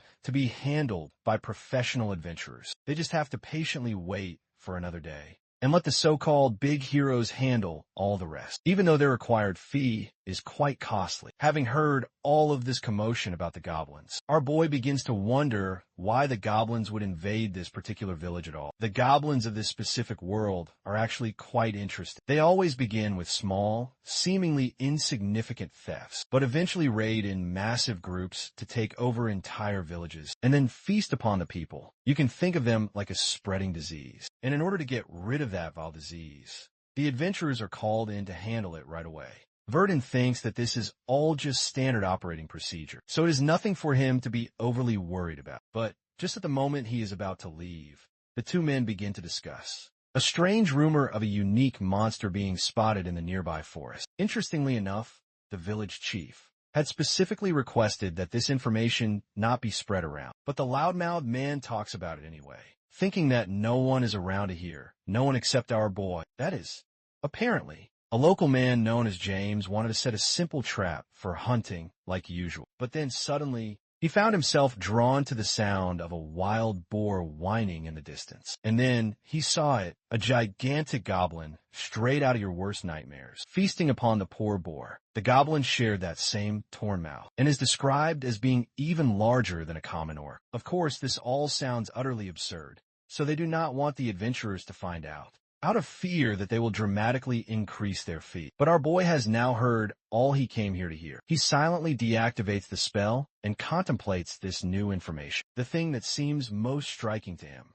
is the very specific description of the creature sharing a torn mouth. In any case, this is a very good thing, because it is leading him ever closer to the truth, thanks to his direct experience fighting the terrifying orc variant. That same day, deep in the forest, a group of adventurers are busy hunting down the annoying goblins, like a swarm of pests. Introducing the Silver Rankers, Myrna and Loki, who appear to be completely unfazed by this simple mission. Loki appears to be a rather teasing individual, and he openly mocks Myrna for feeling proud of hitting a target that was just standing in front of her. These two clearly have some bad blood between them, while the other pair is far more serious and wants to treat this mission as such. They are also both respected silver rank adventurers. Iris learns from Mild about the direction of the main goblin force. The man suspects that the rest of them must be hiding deep inside the giant cave, which is clearly a goblin's main lair. Before they approach, the astute and careful Iris realizes they are actually dealing with hobgoblins, a much higher and more intelligent species compared to the normal ones. Even so, the task should still be well within their control, as long as they remain careful about their immediate surroundings. The mission now rolls into its final, decisive phase. As the entire group begins to approach the ominous cave, Iris confidently leads them by commanding the swift destruction of all the warning devices and the various magical totems. With the totems destroyed, she then uses her Imbue Sight as her next spell, allowing her entire team to easily operate within the oppressive dark without any vision problems. She tells them that they will not be needing any torches thanks to her spell. Impressed, as he always is, Loki holds their powerful leader in extremely high regard for always being so dependable. With this firm assurance, the group heads into the pitch-black cave, but as they're making their way deeper inside, the leader finds herself worriedly glancing at the cave's exit for a moment. It is as if she could feel a faint hint of mana coming from directly behind them. Of course, she quickly disregards her own gut feel, but unbeknownst to her, her sharp suspicion is absolutely correct. There really is someone else lurking just behind them. Deep inside the cave, the tiny goblins appear to be worshipping the lives that were lost. They are screeching about until they're suddenly attacked. From a great distance, an arrow swiftly pierces through one of them, killing it instantly. With one of them down, The two swordsmen rush into battle and kill all the rest. Even Myrna thinks to herself that things are going far too smoothly, meaning they will be finished with this entire mission very soon. But their perceptive leader is still on her guard, believing that they should not loosen up just yet, with the goblins killed. Suddenly, they hear a strange, loud noise, immediately attracting the entire group's attention. To help scout ahead for them, Myrna decides to bravely go on ahead. And I have to say, I can sense a huge, ominous death flag for her. I truly hope that I am wrong. Iris simply reminds her to be careful. As she heads away, the unfortunate adventurer ends up discovering a truly horrific sight. Tiny goblins severed violently from limb to limb. Their mutilated bodies are scattered and splattered all over the ground. This horrifying realization shakes her to her very soul, as Myrna is now at a complete and utter loss for words. Loki even comes up to ask her what is taking her so long. She cannot even begin to form a proper sentence because of the distant, truly horrific sounds she keeps hearing up ahead. Just up ahead, the monstrous goblin is busy preying on its own lesser kind. Its alien-like size completely dwarfs the adventurers by comparison. They're like mere ants, busy watching a dinosaur-sized goblin going completely rabid, unable to even begin to comprehend what is now before their very eyes. They simply stare, completely frightened. The seemingly mutated variant is taking a great and terrible delight in every single bite. But even then, the adventurers were certainly not reported about this creature in their official mission details. And this is the exact part where they make a truly big mistake, thinking that they can easily best this creature, because all it really has is its giant size, right? Iris quickly explains the battle plan, ordering Myrna to target the monstrous creature's right eye and destroy it. Mild and Loki will then act as a vital distraction. Until then, they all get into their battle positions, as Iris will be the final one to finish this terrifying creature off with her final devastating attack. The plan swings into immediate motion as the blonde archer swiftly whips out 3 deadly arrows and takes her perfect aim from a decisive hidden position. From this specific angle, the giant goblin seems completely unaware and, frankly, doesn't even appear to care. Myrna confidently locks onto her target, and to my own personal shock, she successfully and completely destroys its eye. With the monster now processing the intense pain, the two powerful swordsmen jump directly into the action, ready to assault the creature and keep it sufficiently busy. Loki is immediately ahead of the curve and lunges forward. His powerful attack is a straightforward slash that cuts deep into the goblin's body, but not nearly enough to sever it completely in half, even though it is a very decent first attack. Loki does not have any time to do much more, as the giant, enraged goblin immediately targets him for its first kill. The team leader and powerful mage, Iris, commands her mana burst spell, unleashing multiple explosive attacks that make their way directly to the goblin's massive body and violently detonate upon direct impact. With all of the immense pain that the creature has now been dealt, it begins wailing in so much agonizing pain that it picks up one of the fresh corpses of the tiny goblins and furiously chucks it just like a massive cannonball. Loki simply cannot believe his own 2 eyes. The now enraged monster tossed a seriously powerful projectile by simply using its own previous prey. Things are certainly not looking great for Iris, because she is currently defenseless, and if this powerful attack were to connect, she would certainly be done for. But luckily, that is where our mysterious boy swoops right in to save the day. Activating his powerful aerial spell, he protects Iris as it violently redirects the goblin corpse just next to her. The small creature's body is reduced to a bloody splat upon impact, leaving nothing of its flesh or bones behind. Iris falls in utter despair, having just had an intimate, close encounter with her own death. Myrna immediately goes on the offensive once again, launching more of her deadly arrows and completely blinding the goblin. Ultimately, the giant, monstrous goblin falls heavily to the ground, signaling its final and complete defeat. Immediately, the rest of the group rushes to check on their fallen leader, deeply concerned with Iris's current state. But thankfully, absolutely nothing happened to her. If the goblin corpse did in fact hit her, that would have been a completely different story, and Iris fully understands that now. She cannot explain how the projectile's trajectory changed just before contact. The only good thing is that they have now completed their mission without suffering any casualties. And it is finally time for them to return back to the village for their just reward. Things actually turn out way smoother than I had initially thought. And even Verdun, who is secretly helping them from the shadows, thinks that everything was resolved quite peacefully. Our boy used his trusty invisibility cloak, channeling the very spirit of Harry Potter, and follows them all around. This very way, he was able to observe yet another living specimen of the artificial demi-humans, comparing his vast experience with the previous test subject. And then with this one, Verdun is able to point out the clear similarity. These unique creatures all have a torn mouth on them, carving out a truly demonic smile. It is because of that very fact that he now refers to them as the Jesters. However, this giant goblin appears to be quite different from the typical case of the other Jesters, because not only did this particular creature lack any enhanced physical strength, but it was also completely unable to regenerate or grow more powerful by devouring members of its own kind. This all leads to the idea that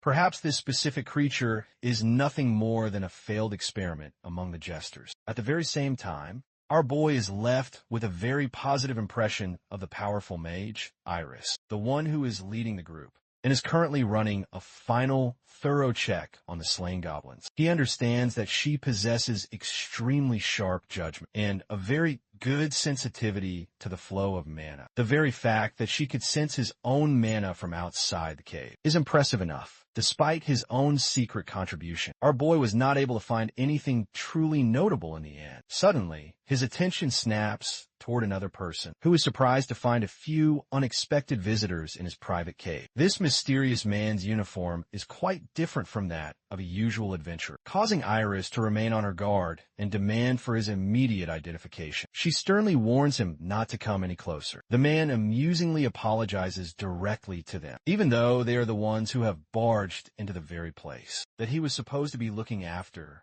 and have completely ruined everything. He's surprised that the goblin managed to build a powerful totem while he was away, even though he had specifically wanted this particular cave to be kept in total secrecy. Unfortunately, the incredibly obvious placement of the totem had exposed the goblin's secret hideout. The man appears quite disappointed that, even after directly manipulating the test creature's brain, he was not able to find much luck in making it completely and utterly obedient. Can I just say that? This guy is acting way too nonchalant for the dangerous situation he is now in. That is how you know this dude is a complete and utter psychopath. He is even asking them about any strange observations they made about the goblin, or any unusual or notable behaviors they might have observed. But when they do not give him any sort of response, the man is even more severely disappointed, because it only confirms that the creature was just a plain, ordinary specimen. At the end of the long day, he thinks to himself that his professor will be mad after hearing about all of this. This man loves to talk. He is dropping a lot of airballs because no one is currently entertaining a single response. The guy thinks that he cannot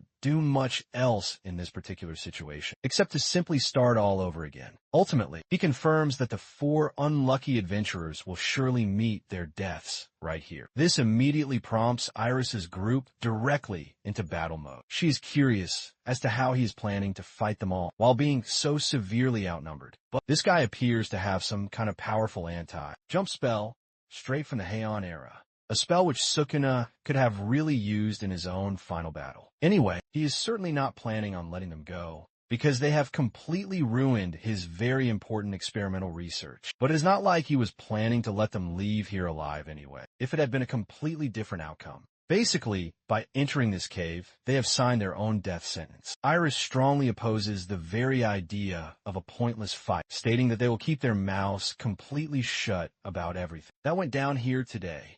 However, the distrusting man thinks that this guarantee simply is not there, and unsheathes his sword, just as I predicted. He really is a complete and utter psychopath, because he does not care much at all about his failed experiment. All that he truly cares about is slaughtering them all in cold blood. He slowly walks up to them, hoping to pick his very first kill. But Verdun finally breaks his long silence and tells the scumbag that he is the only one who is going to die here today. At first, the guy tries to once again ridicule Iris, until he hilariously realizes that the mysterious voice came from directly behind him. Before he can even begin to react, the man gets hit with a heavy magic spell, launching him violently straight into the nearby wall. Our powerful mage now officially reveals himself, believing that this wannabe tough guy should probably just pack it all up because he is completely and utterly outmatched, purely aura farming and giving us a truly epic performance. Verdun prepares another powerful lightning spell to take him down for good. In his mind, Verdun never truly intended to reveal himself in this manner. But if he had not, then the other adventurers, who were all exhausted from their previous brutal battle, who have all been mercilessly annihilated at the hands of this truly evil man. From the bizarre situation he has just observed, the man had called this dead goblin a simple test subject. And not just that, but there's also some mysterious professor involved, according to the very man's own revealing words. This completely confirms all of his previous suspicions. The strange creatures, now known as the Jesters, are directly related to this guy and his mysterious group. And speaking of him, the dude is extremely pissed because our boy just crashed his little party. He angrily demands to know Verdun's true identity, instead of giving him a long and boring introduction. He chillingly replies that there is absolutely no need to answer such a question, and invokes a few powerful magic circles for his next devastating attack. The man does not care if the mysterious mage is uninterested in talking. After all, he is definitely going to kill him for even daring to attack. Saying so, the evil swordsman furiously lunges forth to close the distance. However, Verdun is already fully prepared with his multi-flame arrow spell, unleashing a barrage of bursting projectiles directly in his way. But his determined opponent appears to be quite determined. And not just that, he is also extremely skilled, being able to dodge past all of the arrows with incredible super speed, and even managing to unleash his own first furious attack. If our hero had not been careful just now, he would have surely been impaled. But thankfully, he put up his powerful barrier just in time to block the sword. Even then, the sheer magnitude of the attack is enough to put visible cracks in his sturdy defensive barrier. So, in swift retaliation, the powerful mage unleashes his devastating monopole strike, which releases so much raw force that it sends the swordsman flying back. So far, Verdun is beginning to think that his mysterious opponent is using some kind of magic to heavily reinforce his legs, because that would explain why he is moving so incredibly fast. And not just that, but this guy's sword strikes are even faster than any of the powerful knights in the PYTH territory. So he completely outclasses them in both sheer speed and raw strength, making this a considerably difficult battle for even someone as talented as Verdun. This clearly calls for a significant change in his combat strategy, since his current defensive approach is simply not working. Just as Verdun is truly impressed, so too is his dangerous opponent. The Dark Swordsman takes careful note of his opponent's quick spellcast and begins to wonder what rank he truly is. He also thinks that it is now time to unleash his own speed just a little bit, to completely overwhelm the powerful mage, bursting forth with a lunge even faster than before. He makes his way forward to finally cut our boy down, but Verdun simply welcomes him with his powerful dual casting abilities, using Winter, Gale, and Icicle spells in perfect unison to create a truly powerful new attack. Even the formidable swordsman is startled by the fact that this mage just combined the elements of ice and wind together. The resulting spell, known as Icicle Blast, is a direct result of this powerful combination, and it is a great hindrance, as many sharp spikes now block the swordsman's direct path. Even still, he manages to navigate through them without much trouble at all. Though he is impressed, I have to admit,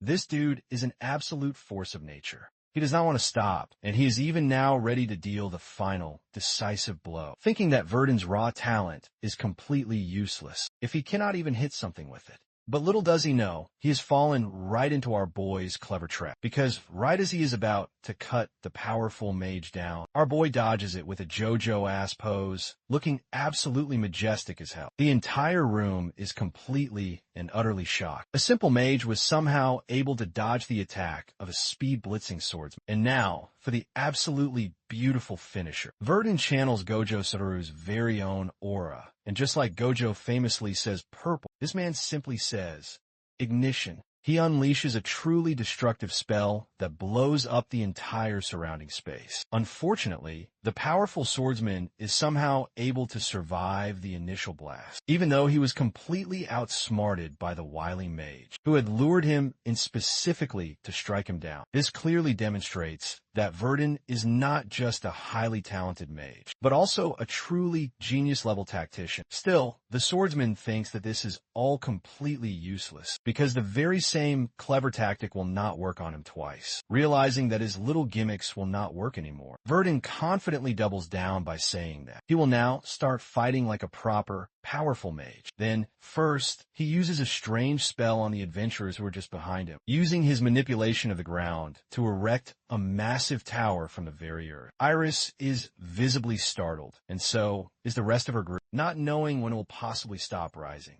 It actually does stop, but by the time that it does, you can basically call it a cliff with that kind of height. Iris quickly realizes that Verdun has just used the powerful spell of terrain manipulation, even though it surely cost him a great deal of precious mana, especially when he desperately needs that very mana in a dangerous fight like this one. And not just that, but from her keen observation of his dual casting ability, she is starting to believe that he has a giant-ass pool of mana deep inside of him, because whatever he is currently doing is far beyond the normal abilities of a standard mage. She then straight up says that his personal fighting style is completely and utterly unorthodox and unique. That is right, folks, because it's not even just a meme anymore.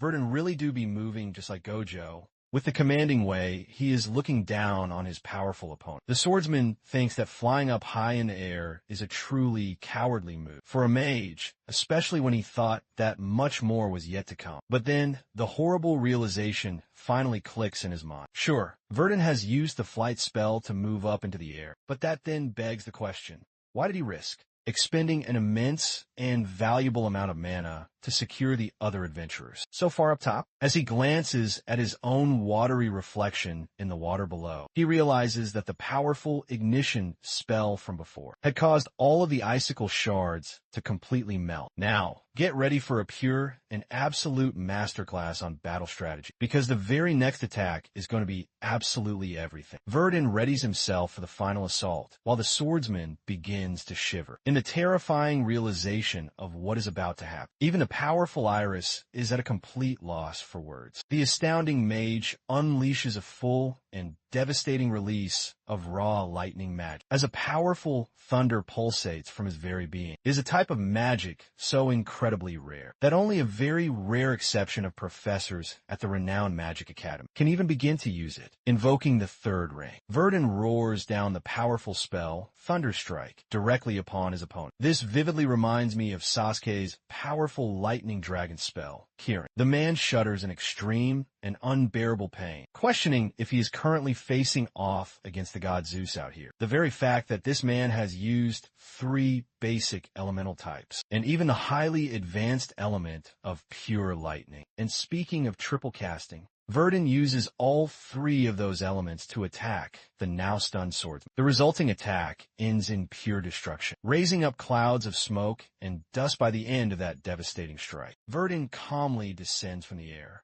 to interrogate the pathetic, broken state of his defeated opponent, inquiring about the strange orc variant he had encountered in the PYTH territory. Now, he's intensely curious if everything is somehow connected to this mysterious professor figure. The slanting, bloodied body of the swordsman violently trembles, but he still manages to muster the ability to speak and express his utter shock, realizing at last that Verdun is the very one responsible for annihilating the powerful orc variant. Even in his broken state, a malicious, twisted smile comes over his face as he questions if Verdun has perhaps come from the Ark. This is quite surprising, even for our powerful mage, who does not appear to have any prior knowledge of it. The swordsman thinks that it is perfectly alright if he does not know what the Ark is. He just simply wants to be killed now, especially when his very body is bent in more ways than I can possibly count. Verdun prolongs his suffering and urges him to reveal information about the professor, stating that he is very interested in the experiments they are currently conducting. Of course, the swordsman fully and completely understands that it would be extremely detrimental to his entire group if he were to share any information on the mysterious professor. So, he instead baits Verdun by spitting out a desperate final attack, hoping that they will both die together.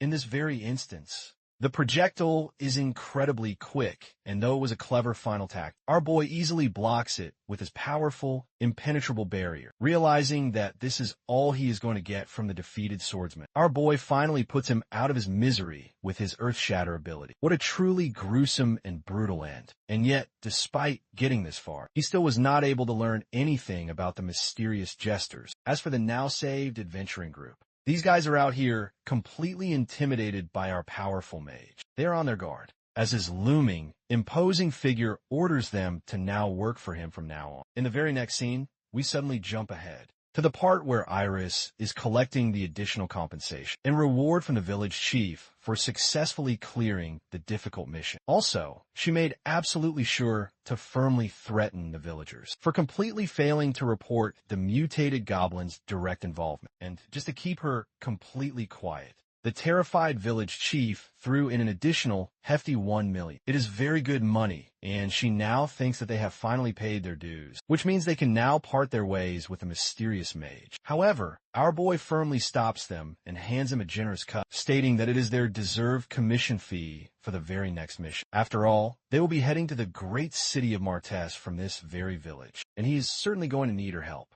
Shortly after this entire incident, they all began their long journey to the fabled Martes city. The new party leader, that being our mage, found that Iris was completely obsessed with him during their travels together, wanting to know all about his extensive knowledge of elemental theory and magic. It is not like she was a particularly annoying person, so he gladly entertained her with a good, intellectual conversation. But before too long, they were already in the great city. Knowing that this place is absolutely huge, Verdun thinks that it must surely have some kind of banking system. After all, he's got several important reports to inform the Adventurers Guild about. Iris then inquires where he would like to go first. He shares with her his intentions of opening up a new bank account, as well as taking care of the massive bounty. For that, she highly recommends heading directly to the city hall. Iris guides him there right away, because she happens to know this particular place from top to bottom. The absolutely hilarious reaction comes from the rest of her former group. They simply cannot believe that she is acting so incredibly chill around the very same dude who just murdered that powerful swordsman without any apparent hesitation. But aside from all that, let's talk a little bit about the bounty rewards.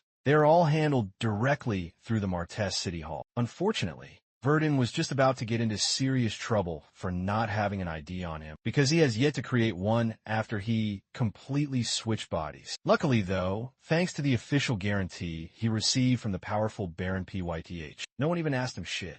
Even the stern guard ended up being completely stumped and allowed him to simply enter. But aside from that, when the news of him greatly impressing Baron Pyth had spread about, they are all shown great and wonderful hospitality because of his heroic acts for saving the entire Pyth territory. This is mainly because his own family resides there, and Verdun had indirectly ensured their complete safety. And not only that, the powerful mage is granted an official ID as well, to properly commemorate his monumental achievements. Thanks to that, he was finally able to open his own bank account. So, everything has now taken care of itself. Of course, he already possesses a second account back in Verona, but the very moment he makes any transactions from it, the Sinister Tower Master will surely hunt for him and connect all the dots. Our hero simply cannot risk being careless for the time being. Up next, he makes his way over to a blacksmith, requesting that his powerful wand be converted into a fearsome staff. Of course, this is going to take a considerable amount of time and rare materials to craft to perfection. So, A waiting time of 3 whole days is requested. In the meantime, the blacksmith hands him an absolutely amazing-looking staff, one that is adorned with a large, purple jewel on it. Iris now wonders if he takes a personal liking to them over wands. The thing is, because he was treated like absolute dirtbag in a magic tower, they had forced him to use simple brooms for sweeping. That is how he developed the ingrained habit of using a long staff. He does not dare to tell Iris any of this personal information, and simply moves on to their very next intended location, the Great Martez Public Library. This particular place is supposed to have excellent books on enchantment. Magic. Iris is able to confirm this, but she still believes that the books here will be far, far below his current level. To her absolute shock, Verdun expresses a deep interest in even the most basic books, and desires to possess every single one of them again. She is completely taken aback by his highly unusual request. Shortly after this happens, the poor, unfortunate girl has to bundle up a literal tower of basic spell books. Even the bored receptionist is like, what the actual F*** is even going on here? Our boy calmly tells him to charge all of the required fees to his personal bank account for simply renting out all of the books. And he would also like for them to be delivered directly to the top floor of his hotel. When the confused receptionist asks just how many books he wants to have delivered, Verdun hilariously and matter-of-factly responds, expressing his genuine interest in possessing all of them. Both him and the beleaguered Iris are at a complete loss for words. At this point, the associated costs are not that much of a problem for our boy, as he has received his massive bounty money already. He has successfully created a bank account and had a powerful new staff made, along with all of the necessary books being rented. By the eventual end of their long day, Iris is a complete and sloppy mess, completely and utterly exhausted. But our boy is doing just fine, quietly reading his books. The new party leader still has no idea what kind of man he truly is, and she curiously asks him if he has met all of his destinations yet. Verdun ambiguously replies that this is quite enough for today, which is, of course, utterly terrifying, because it means that she will now have to help him navigate to even more places. Realizing that she has never even once asked for his name, she wonders what he would prefer to be called by using the simple name Asher as his new alias. He clearly does not care much about what names he uses. Iris promises to call him Asher from now on, so long as he also agrees to treat her more casually. Sensing a truly great opportunity here, the inquisitive girl decides to finally ask him the one single question that has been bothering her the most. Just what was he really doing in that dark cave? This is very bad. You can see it clearly in our boy's expression, that he really does not want to answer that particular one. He cannot simply make the excuse of having saved them by sheer, random coincidence. So he decides instead to go with a much more general excuse. Verdun immediately drops his formal tone of voice and simply reveals that he was hunting down his personal target, realizing that it is actually the fearsome swordsman that he is talking about. She quickly reflects on their brief conversation regarding the mysterious professor. It now makes her wonder if his true role is like that of a secret, undercover investigator, one who is hunting down a powerful and corrupt organization. Unfortunately, our boy freely admits that he did not get much information from his hunt, but he is genuinely glad for her valuable help for the day. She then helps him out by escorting him back to his fancy hotel. The dark of night comes by, and she bids him a final farewell. Iris finally lets out a deep sigh of immense relief. She is finally done with the task of helping him get around. Completely exhausted, she takes a brief moment of rest on a nearby bench, realizing that she is currently dealing with one very strange and powerful man. But the very fact that he can possess multiple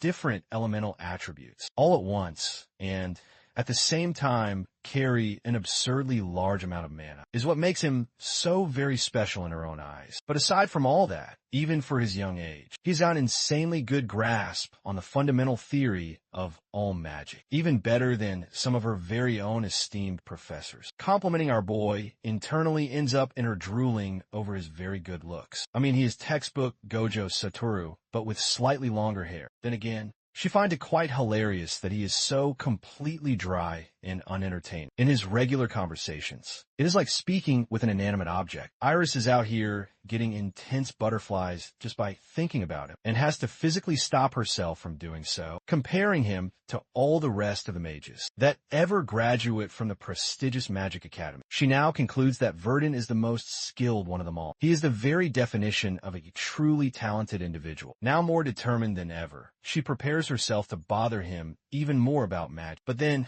shit goes from 0 to 100 instantly, when a giant fiery explosion wipes out his entire hotel and engulfs it in massive flames. Iris's hopeful expression immediately turns to one of pure despair, seeing the entire place burning away, starting from the very top floor, right where he is supposed to be staying. Suddenly, a certain man's imposing silhouette starts to appear from within the column of roaring flames. And to her absolute and utter horror, it is him. It is Asher, and he's got a truly angry and vengeful look on his face. The scene suddenly cuts to the supposed mysterious professor, who has freshly heard about the shocking news of Surgeon's sudden death. You know, the very same guy with the powerful sword. Completely unfazed, the professor simply asks about his killer. He soon learns that there were some lingering traces of offensive magic discovered deep inside the dark cave. This implies that the murderer is still unknown. But before the poor dude can even finish his damning sentence, the enraged professor violently shatters a glass directly on his head, angrily stating that there is no point in playing the fool in this serious situation. In an assertive, bone-chilling, and terrifying tone, the professor pierces him with his cold glare and angrily repeats his pointed question. And this time, the henchman explains that they have yet to successfully lock down on a single suspect, but they have successfully acquired some critical evidence of a party that raided the very cave upon a nearby village's official request. The professor finds this to be extremely disappointing news. The untimely loss of Sergen is clearly grieved by him, because he was one of the more reliable and dependable people around. He also comes to discover that the important test subject has also now been killed. The physical remains of the goblin have been completely erased, as well as those of Sergen. But the ruthless professor does not seem to care much about that. He is just simply pissed that they were completely unable to track down the man who had killed Sergen. The very fact that two of his most trusted test subjects from the distant PYTH territory were lost in a single row, and then the goblin and Sergen have also now been killed, even though the grand results of his long experimentation are just about to reach completion. The worried professor is starting to think that perhaps the prying outside world is finally catching on to them. This time, he orders the man to kill the unknown perpetrator for good, though he quietly obeys his orders.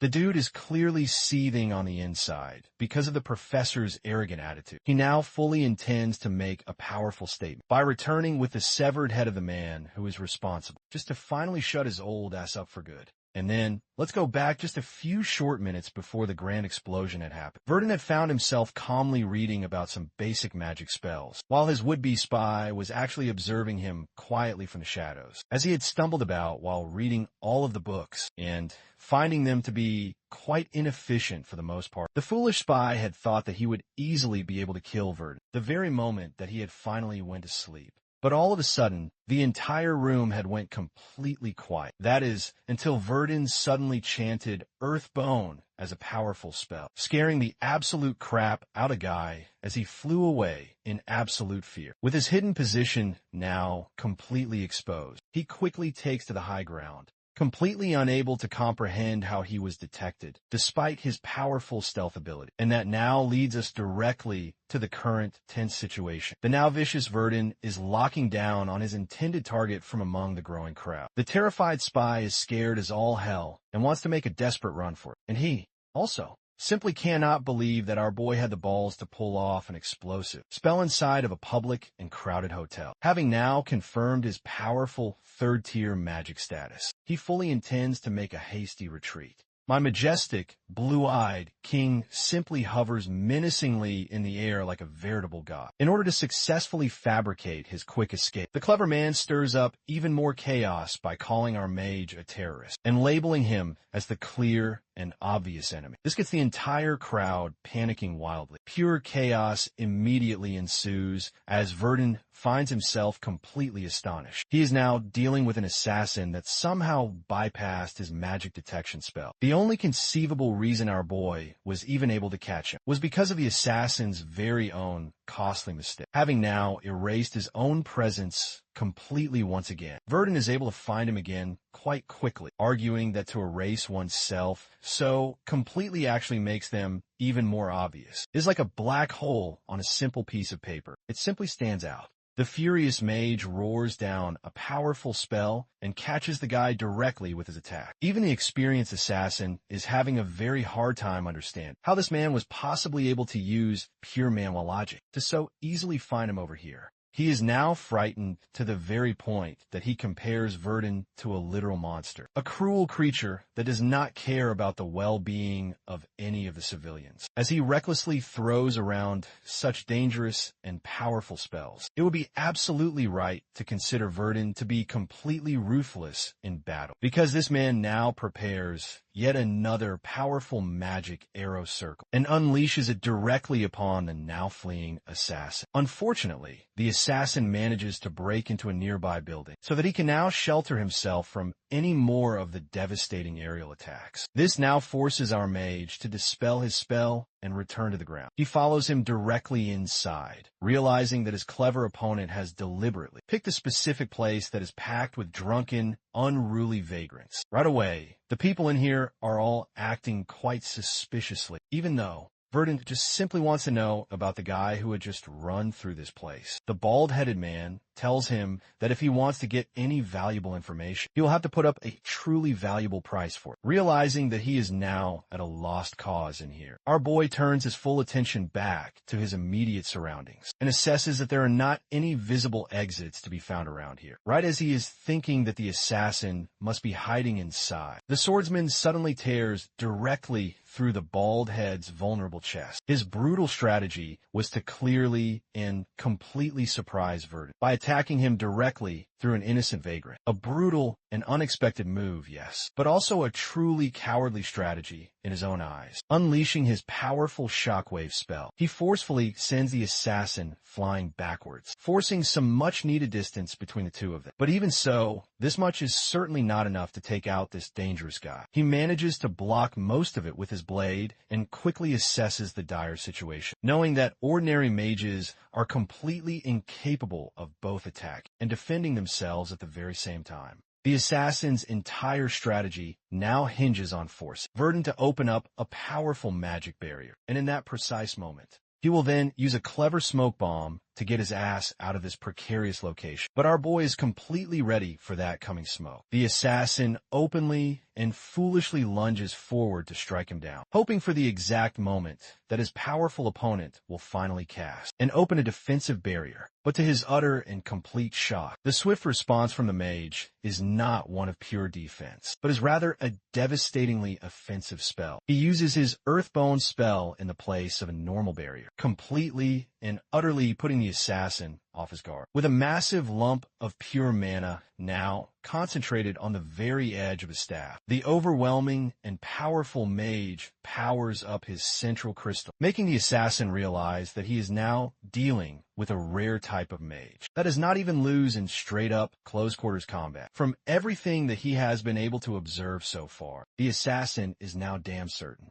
that he is dealing with someone who clearly possesses the incredible caliber of a legendary war mage, which is a truly sick-ass title, if you were to ask me. The now-charged staff strikes the assassin's vulnerable abdomen with so much immense force that it forces a great deal of blood out of him. But even that is not enough. There is also a tasty dessert in the form of his Earthbone spell. The assassin now thinks that he is cooked for good. In a last-ditch, desperate clinch, he uses the smoke bomb and successfully creates a small window to finally escape. Verdun quickly gets rid of all the concealing smoke using his whirlwind ability. But by the time that he is able to do that, the wily assassin has already disappeared. All that he needed was a single second to use Batman's secret, patented disappearing technique. Now, things have ended up in shit, and they're only going to get much worse from here, because the guards of the city have all now gathered to finally arrest the dangerous arsonist, who is responsible for having blown up the entire hotel. I am honestly starting to consider him to be some kind of a newbie superhero, one who is incredibly reckless and does not know how to control his immense powers or how to properly prevent any unwanted collateral damage. The dreadful news has now reached the ears of the powerful city mayor, who cannot quite place a finger on how the great hero of the PYKEH territory has now suddenly become the most wanted terrorist of Martes City. Henry is soon informed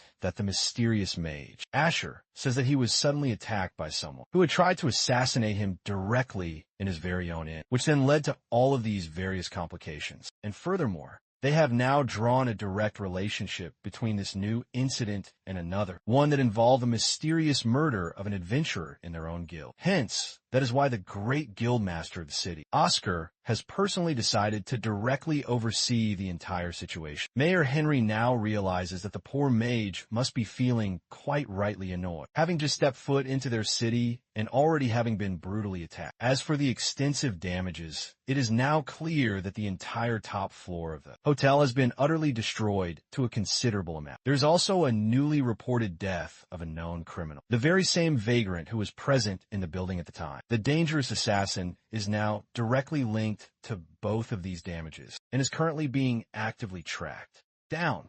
But not just that. They have also now received a personal testimony that proves Asher's complete innocence. An adventurer has shared that Asher had found a strange, mutated goblin and had also managed to defeat a dangerous swordsman back in the cave. But when other people had arrived to properly investigate the cave, there was absolutely no mention of any of the goblins. Not even any of the corpses were left behind. The entire cave was completely empty. This new information is truly quite significant, as the cave was somehow wiped completely clean. Mayor Henry now realizes that all of these various incidents must be somehow linked with one another, and the very fact that they're all being covered up to such great lengths strongly suggests the direct work of an evil, clandestine organization, one that specifically hunts down unsuspecting adventurers. He now wonders if there are any more new reports of incidents just like these. To that, Oscar reveals that they have already attempted to give Asher a personal bodyguard. However, because of what had happened just the other day, someone has now maliciously spread the nasty rumor of Asher being the evil mastermind behind the recent terrorist attack. And that is exactly why no one now wants to protect him, deeming him to be truly evil and completely untrustworthy. It is a truly frustrating situation, even for the powerful mayor. His only remaining option now is to speak to his own personal knights for the important job. And so, the very following day at the Martez City Hall, our boy found himself completely amazed by his newly crafted staff. I have to admit, it looks absolutely amazing as well. With his powerful new equipment now ready, our boy is ready to once again rumble. But right then, a strange knight comes along and finally finds him. Jason is the proud vice captain of all of the knights, and he has been assigned the important role of protection for the visiting mage. From his very first glance,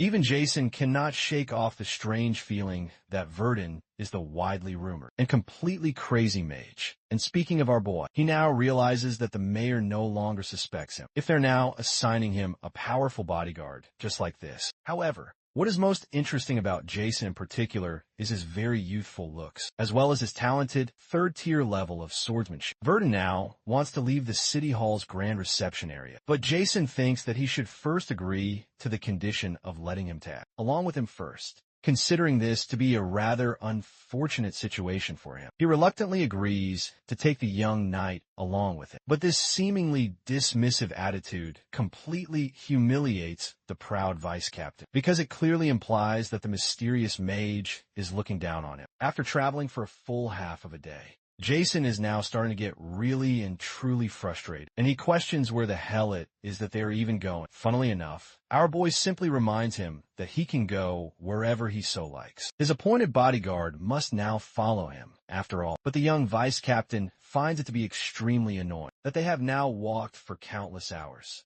without any clear and apparent objective. But luckily for him, they have finally arrived at their destination. The very place which they have journeyed for so many long hours is now here, and it appears to be like a rather shabby, old, dilapidated building with absolutely nothing special about it. The vice captain simply cannot believe that they have wasted all of that time just to be standing in front of this place, right as he is inquiring about their main objective here. Verdun literally just blows the entire building up. This man clearly does not give a single flying fudge. Just imagine if there had been innocent people still inside. Michael Bay should really consider hiring this guy.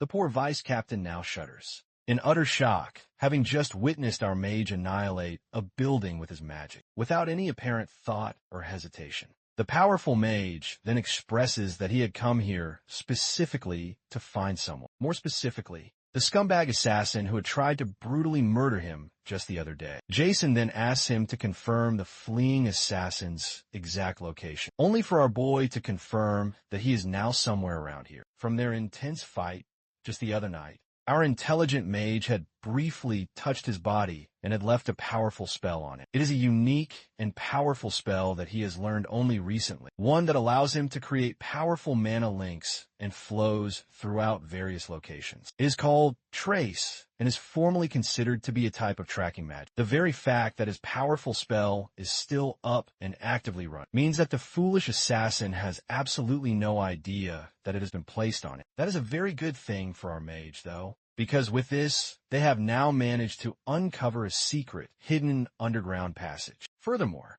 the mana flow of his powerful spell tells him that the assassin has now gone down there. Based on the overall scale, Verdun now figures that this hidden underground passage must surely lead to somewhere far outside of the main city. He also learns that none of the other knights, or the people of Martez City, appear to be aware of this highly secret and hidden tunnel, even though they have all been trained to memorize all of the city's secret locations. And yet, this particular place was not considered to be one of them. The critical pieces now start to fall into place inside of his head, as Jason now connects the dots of the true purpose of this hidden tunnel, and he realizes that the entire city is at risk of an enormous and terrible security breach, one that can happen at any given time. Immediately, he whips out his trusty blade, urging that they must seal the hidden passageway up at once. But our powerful mage is not quite finished here just yet. Although sealing up the dangerous tunnel is quite important, what is even more important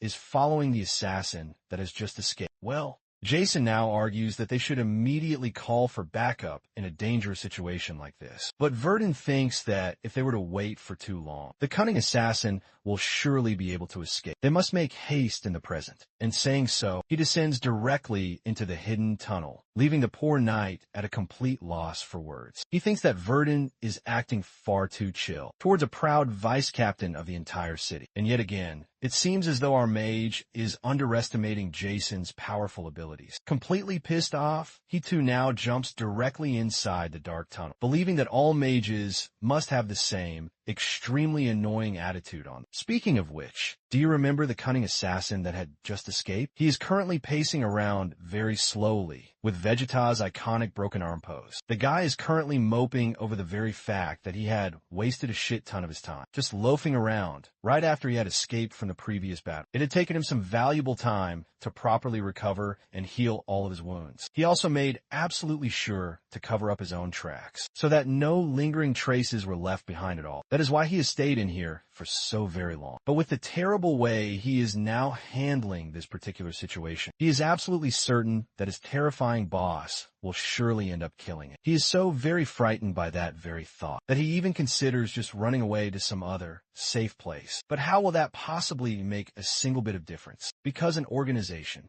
as powerful as the fangs of gluttony will surely claw him down anyway. The very best he can do is to simply hope for the professor to take some mercy on it. A short while later, the beaten assassin shows up directly before the angry professor, who does not appear to be in a very pleasant mood at all. The troubling news of the Martez City incident has blown all over the place, to the very point that even he now knew all about it. The professor is now crashing out and pointing out the sheer and utter stupidity of his lowly servant, who has made such a spectacular and flashy performance that the entire city has now been made fully alert to their presence. Hilariously, he now thinks that this very guy is the absolute shittiest assassin, because he could not even do his one job right by simply keeping it all low. In order to hear his full side of the story, he now demands for a full and complete explanation on what had just happened. The unlucky guy starts off by discussing how he had went to Martez City and had checked with the local Department of Transit to try and uncover Verdun's current location. Though he had set up a careful ambush attempt, his clever and powerful opponent had still located him and had used a very destructive spell that had brought the entire situation directly to the face of the whole city. He had then done his best to hide among the growing crowd, but the persistent and stubborn mage had still stubbornly chased after him. A simple smoke bomb had saved his very life and had caused a fourth retreat. Hearing all of this, the professor is not pleased at all by this news. He also now thinks that Verdun would have surely chased after the fleeing assassin, if not for the very fact that the knights of the city had directly confronted him at an extremely unfortunate timing, thus stopping his determined hunt. But even then, the powerful professor is certainly not having any of it. He now thinks that there's a much deeper goal that is associated with this strange mage, one that had ultimately stopped his determined hunt. The realization finally overcomes him. There was an intentional and specific reason why he had let the assassin run away just like that. And immediately, he tells the idiot assassin to immediately take off all of his armor and to burn it all down to the very ground. The poor assassin does not even know what is up and blindly follows the given order, burning all of his armor all at once. The now burned armor reveals the lingering traces of raw mana, calling back to the assassin's critical and costly mistake, back when he was struck directly by the powerful staff. Verdun had cast an additional unseen spell directly on it. The professor now goes completely ballistic, realizing that their very location has now been completely uncovered. They must now leave right away, securing the most important specimen and destroying absolutely everything else. But unfortunately for all of them, our boy now makes his own explosive and dramatic entrance right away, realizing exactly why his powerful trace spell had suddenly stopped working. He is actually glad that his foolish enemies had managed to uncover his secret plan, but it will not matter to them anymore. After all, they have now all been found, and there is absolutely no way for them to now escape. The dangerous game of cat and mouse is now done. Assessing the immediate threat level of the entire situation, Verdun immediately notes that the beaten guy in front of him is the very same assassin that had just attacked him, and the old man who is standing menacingly behind him, based on all of the clues that he has received along the way, certainly has to be the evil professor who is linked to all of the dark experiments. Finding himself in a serious pinch, the evil professor finally stands off directly against the now crazy mage. He simply cannot believe that the Ark would ever send in such an utterly insane person from their own side.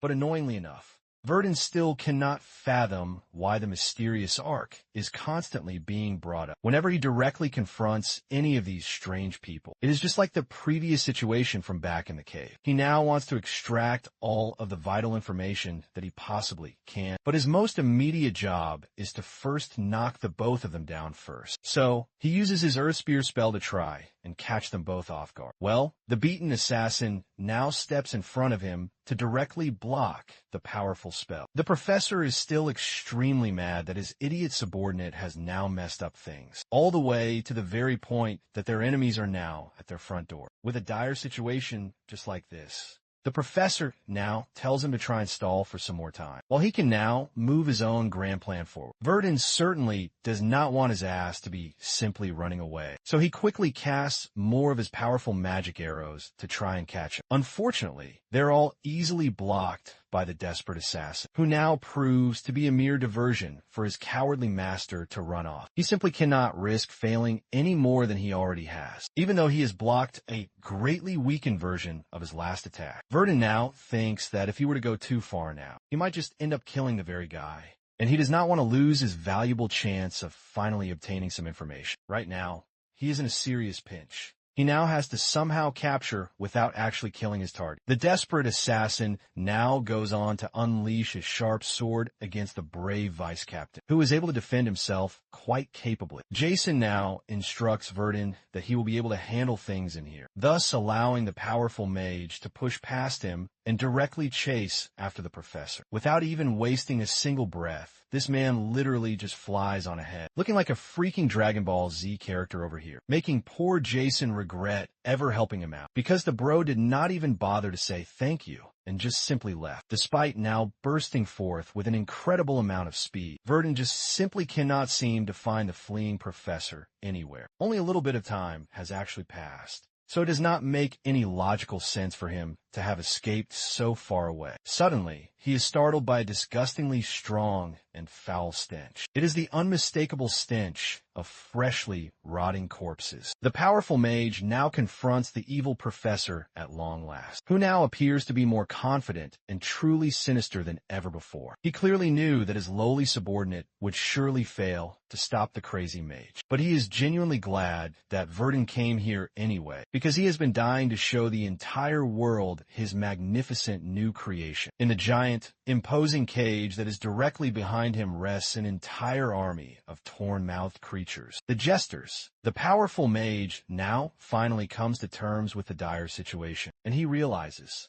that this truly insane professor has created entire hordes of these vile monsters, all at once. The name Jester appears to be a cruel mockery of the professor's true intent. He proudly claims his vile creations to be his own personal evolutions. However, these creatures are all still considered to be mere failures. They're not yet fully and properly perfected. They do not yet meet the high standard that he is aiming to eventually reach. And yet, he still thinks that they will be more than enough to stop just one single mage. So, he goes completely crazy and frees them all from their confining cage, sending a massive group of gigantic orcs and goblins directly in his way. With all of the creatures now fast approaching him, our mage realizes that he will now have to deal with all of these guys all through the night, if he simply tries to beat them all one by one. So, he instead goes for the much smarter and more efficient approach. By combining his powerful water and thunder magic, he invokes his dual casting ability once again, and unleashes his thunder wave as a devastatingly eruptive spell. This powerful spell first casts a crashing wave of pure water, and then pairs it with powerful and deadly thunderbolts, practically clearing out all of the enemies on a truly large scale. It even manages to catch the fleeing professor and brings him down, causing him to loudly express his immense annoyance. Having now observed his immense abilities so personally, the professor is now having his "oh shit, I am completely F*** ed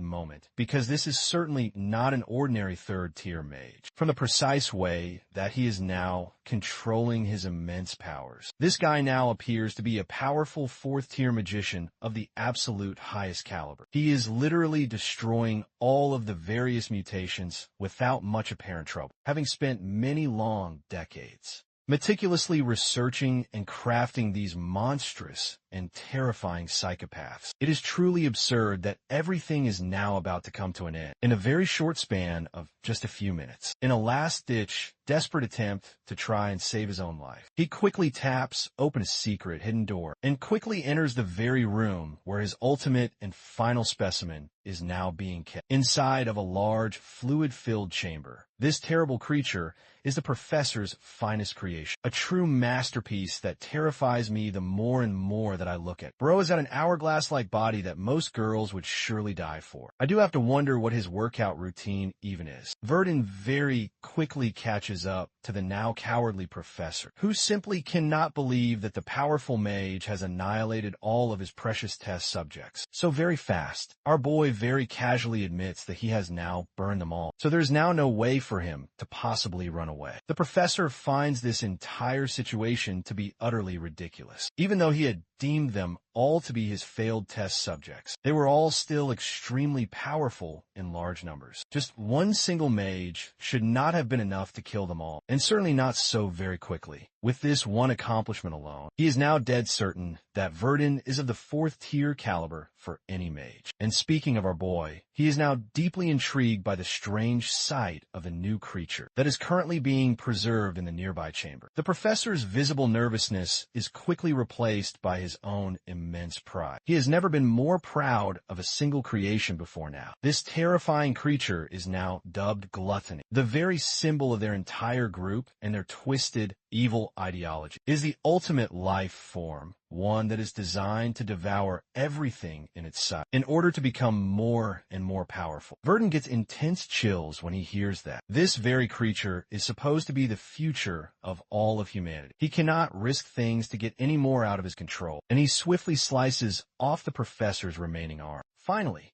a true protagonist who actually tries to eliminate a potential threat before it can awaken. Even then, it is truly unfortunate for him, because despite his own wailing and pain screams, the professor had already managed to press the button before his other arm was cut off. Lo and behold, the fearsome abomination that is now known as gluttony. Man, if this truly terrifying creature is now supposed to represent humanity's entire future, then you can sign me the heck out right now. Verdun finally realizes the professor's evil plan, who is now laughing out loud, victoriously. He points out that the powerful mage's immense mana reserves will now surely be the end of him, because to gluttony, he is now staring at a 5-star, all-you-can-eat meal full of pure mana. Over here, the creature uniquely and eerily displays a strange capacity to now speak, and it now shares its immense hunger with him. Verdun is completely caught off guard as gluttony now spasms wildly out of control, pulsating with a strange and chaotic energy. The now salivating monster has already completely locked its primary target down and is now aspiring to eat the delicious-looking meal. Is this monster using Riz? I know that I said Verdun is just like Gojo, but damn, even the monsters out here now seem to want his powerful staff. In all seriousness, when gluttony had unleashed a powerful wave of pure energy, it had enhanced its own body quite immensely, and in a very short span of just a few seconds, this powerful creature is now already channeling incredible new abilities that normally surpass many long years of a human's intense training. The very fact that an artificial being can now use such incredible powers is far beyond it. And not just that, but gluttony is now literally going completely and utterly ballistic, and is only targeting the very weakest parts of our boy's powerful defensive barrier, exposing every single opening that is imaginable. It is now no surprise at all that the evil professor holds this particular creature as his absolute finest and most perfect creation. And admittedly, even Verdun now finds the results of his research to be quite interesting. At the very same time, he is not about to be catching any of the fraud allegations anytime soon. So, when gluttony now runs up screaming wildly at him yet again, our boy just simply bitch slaps him, giving him a harsh reality check with his powerful staff and shoving him directly into the nearest wall. And remember, folks, it may be the single proudest day of the evil professor's entire life, after many long decades of his tireless research. But it is still just another simple Tuesday for our powerful boy, who declares the fearsome creature to be much weaker than him.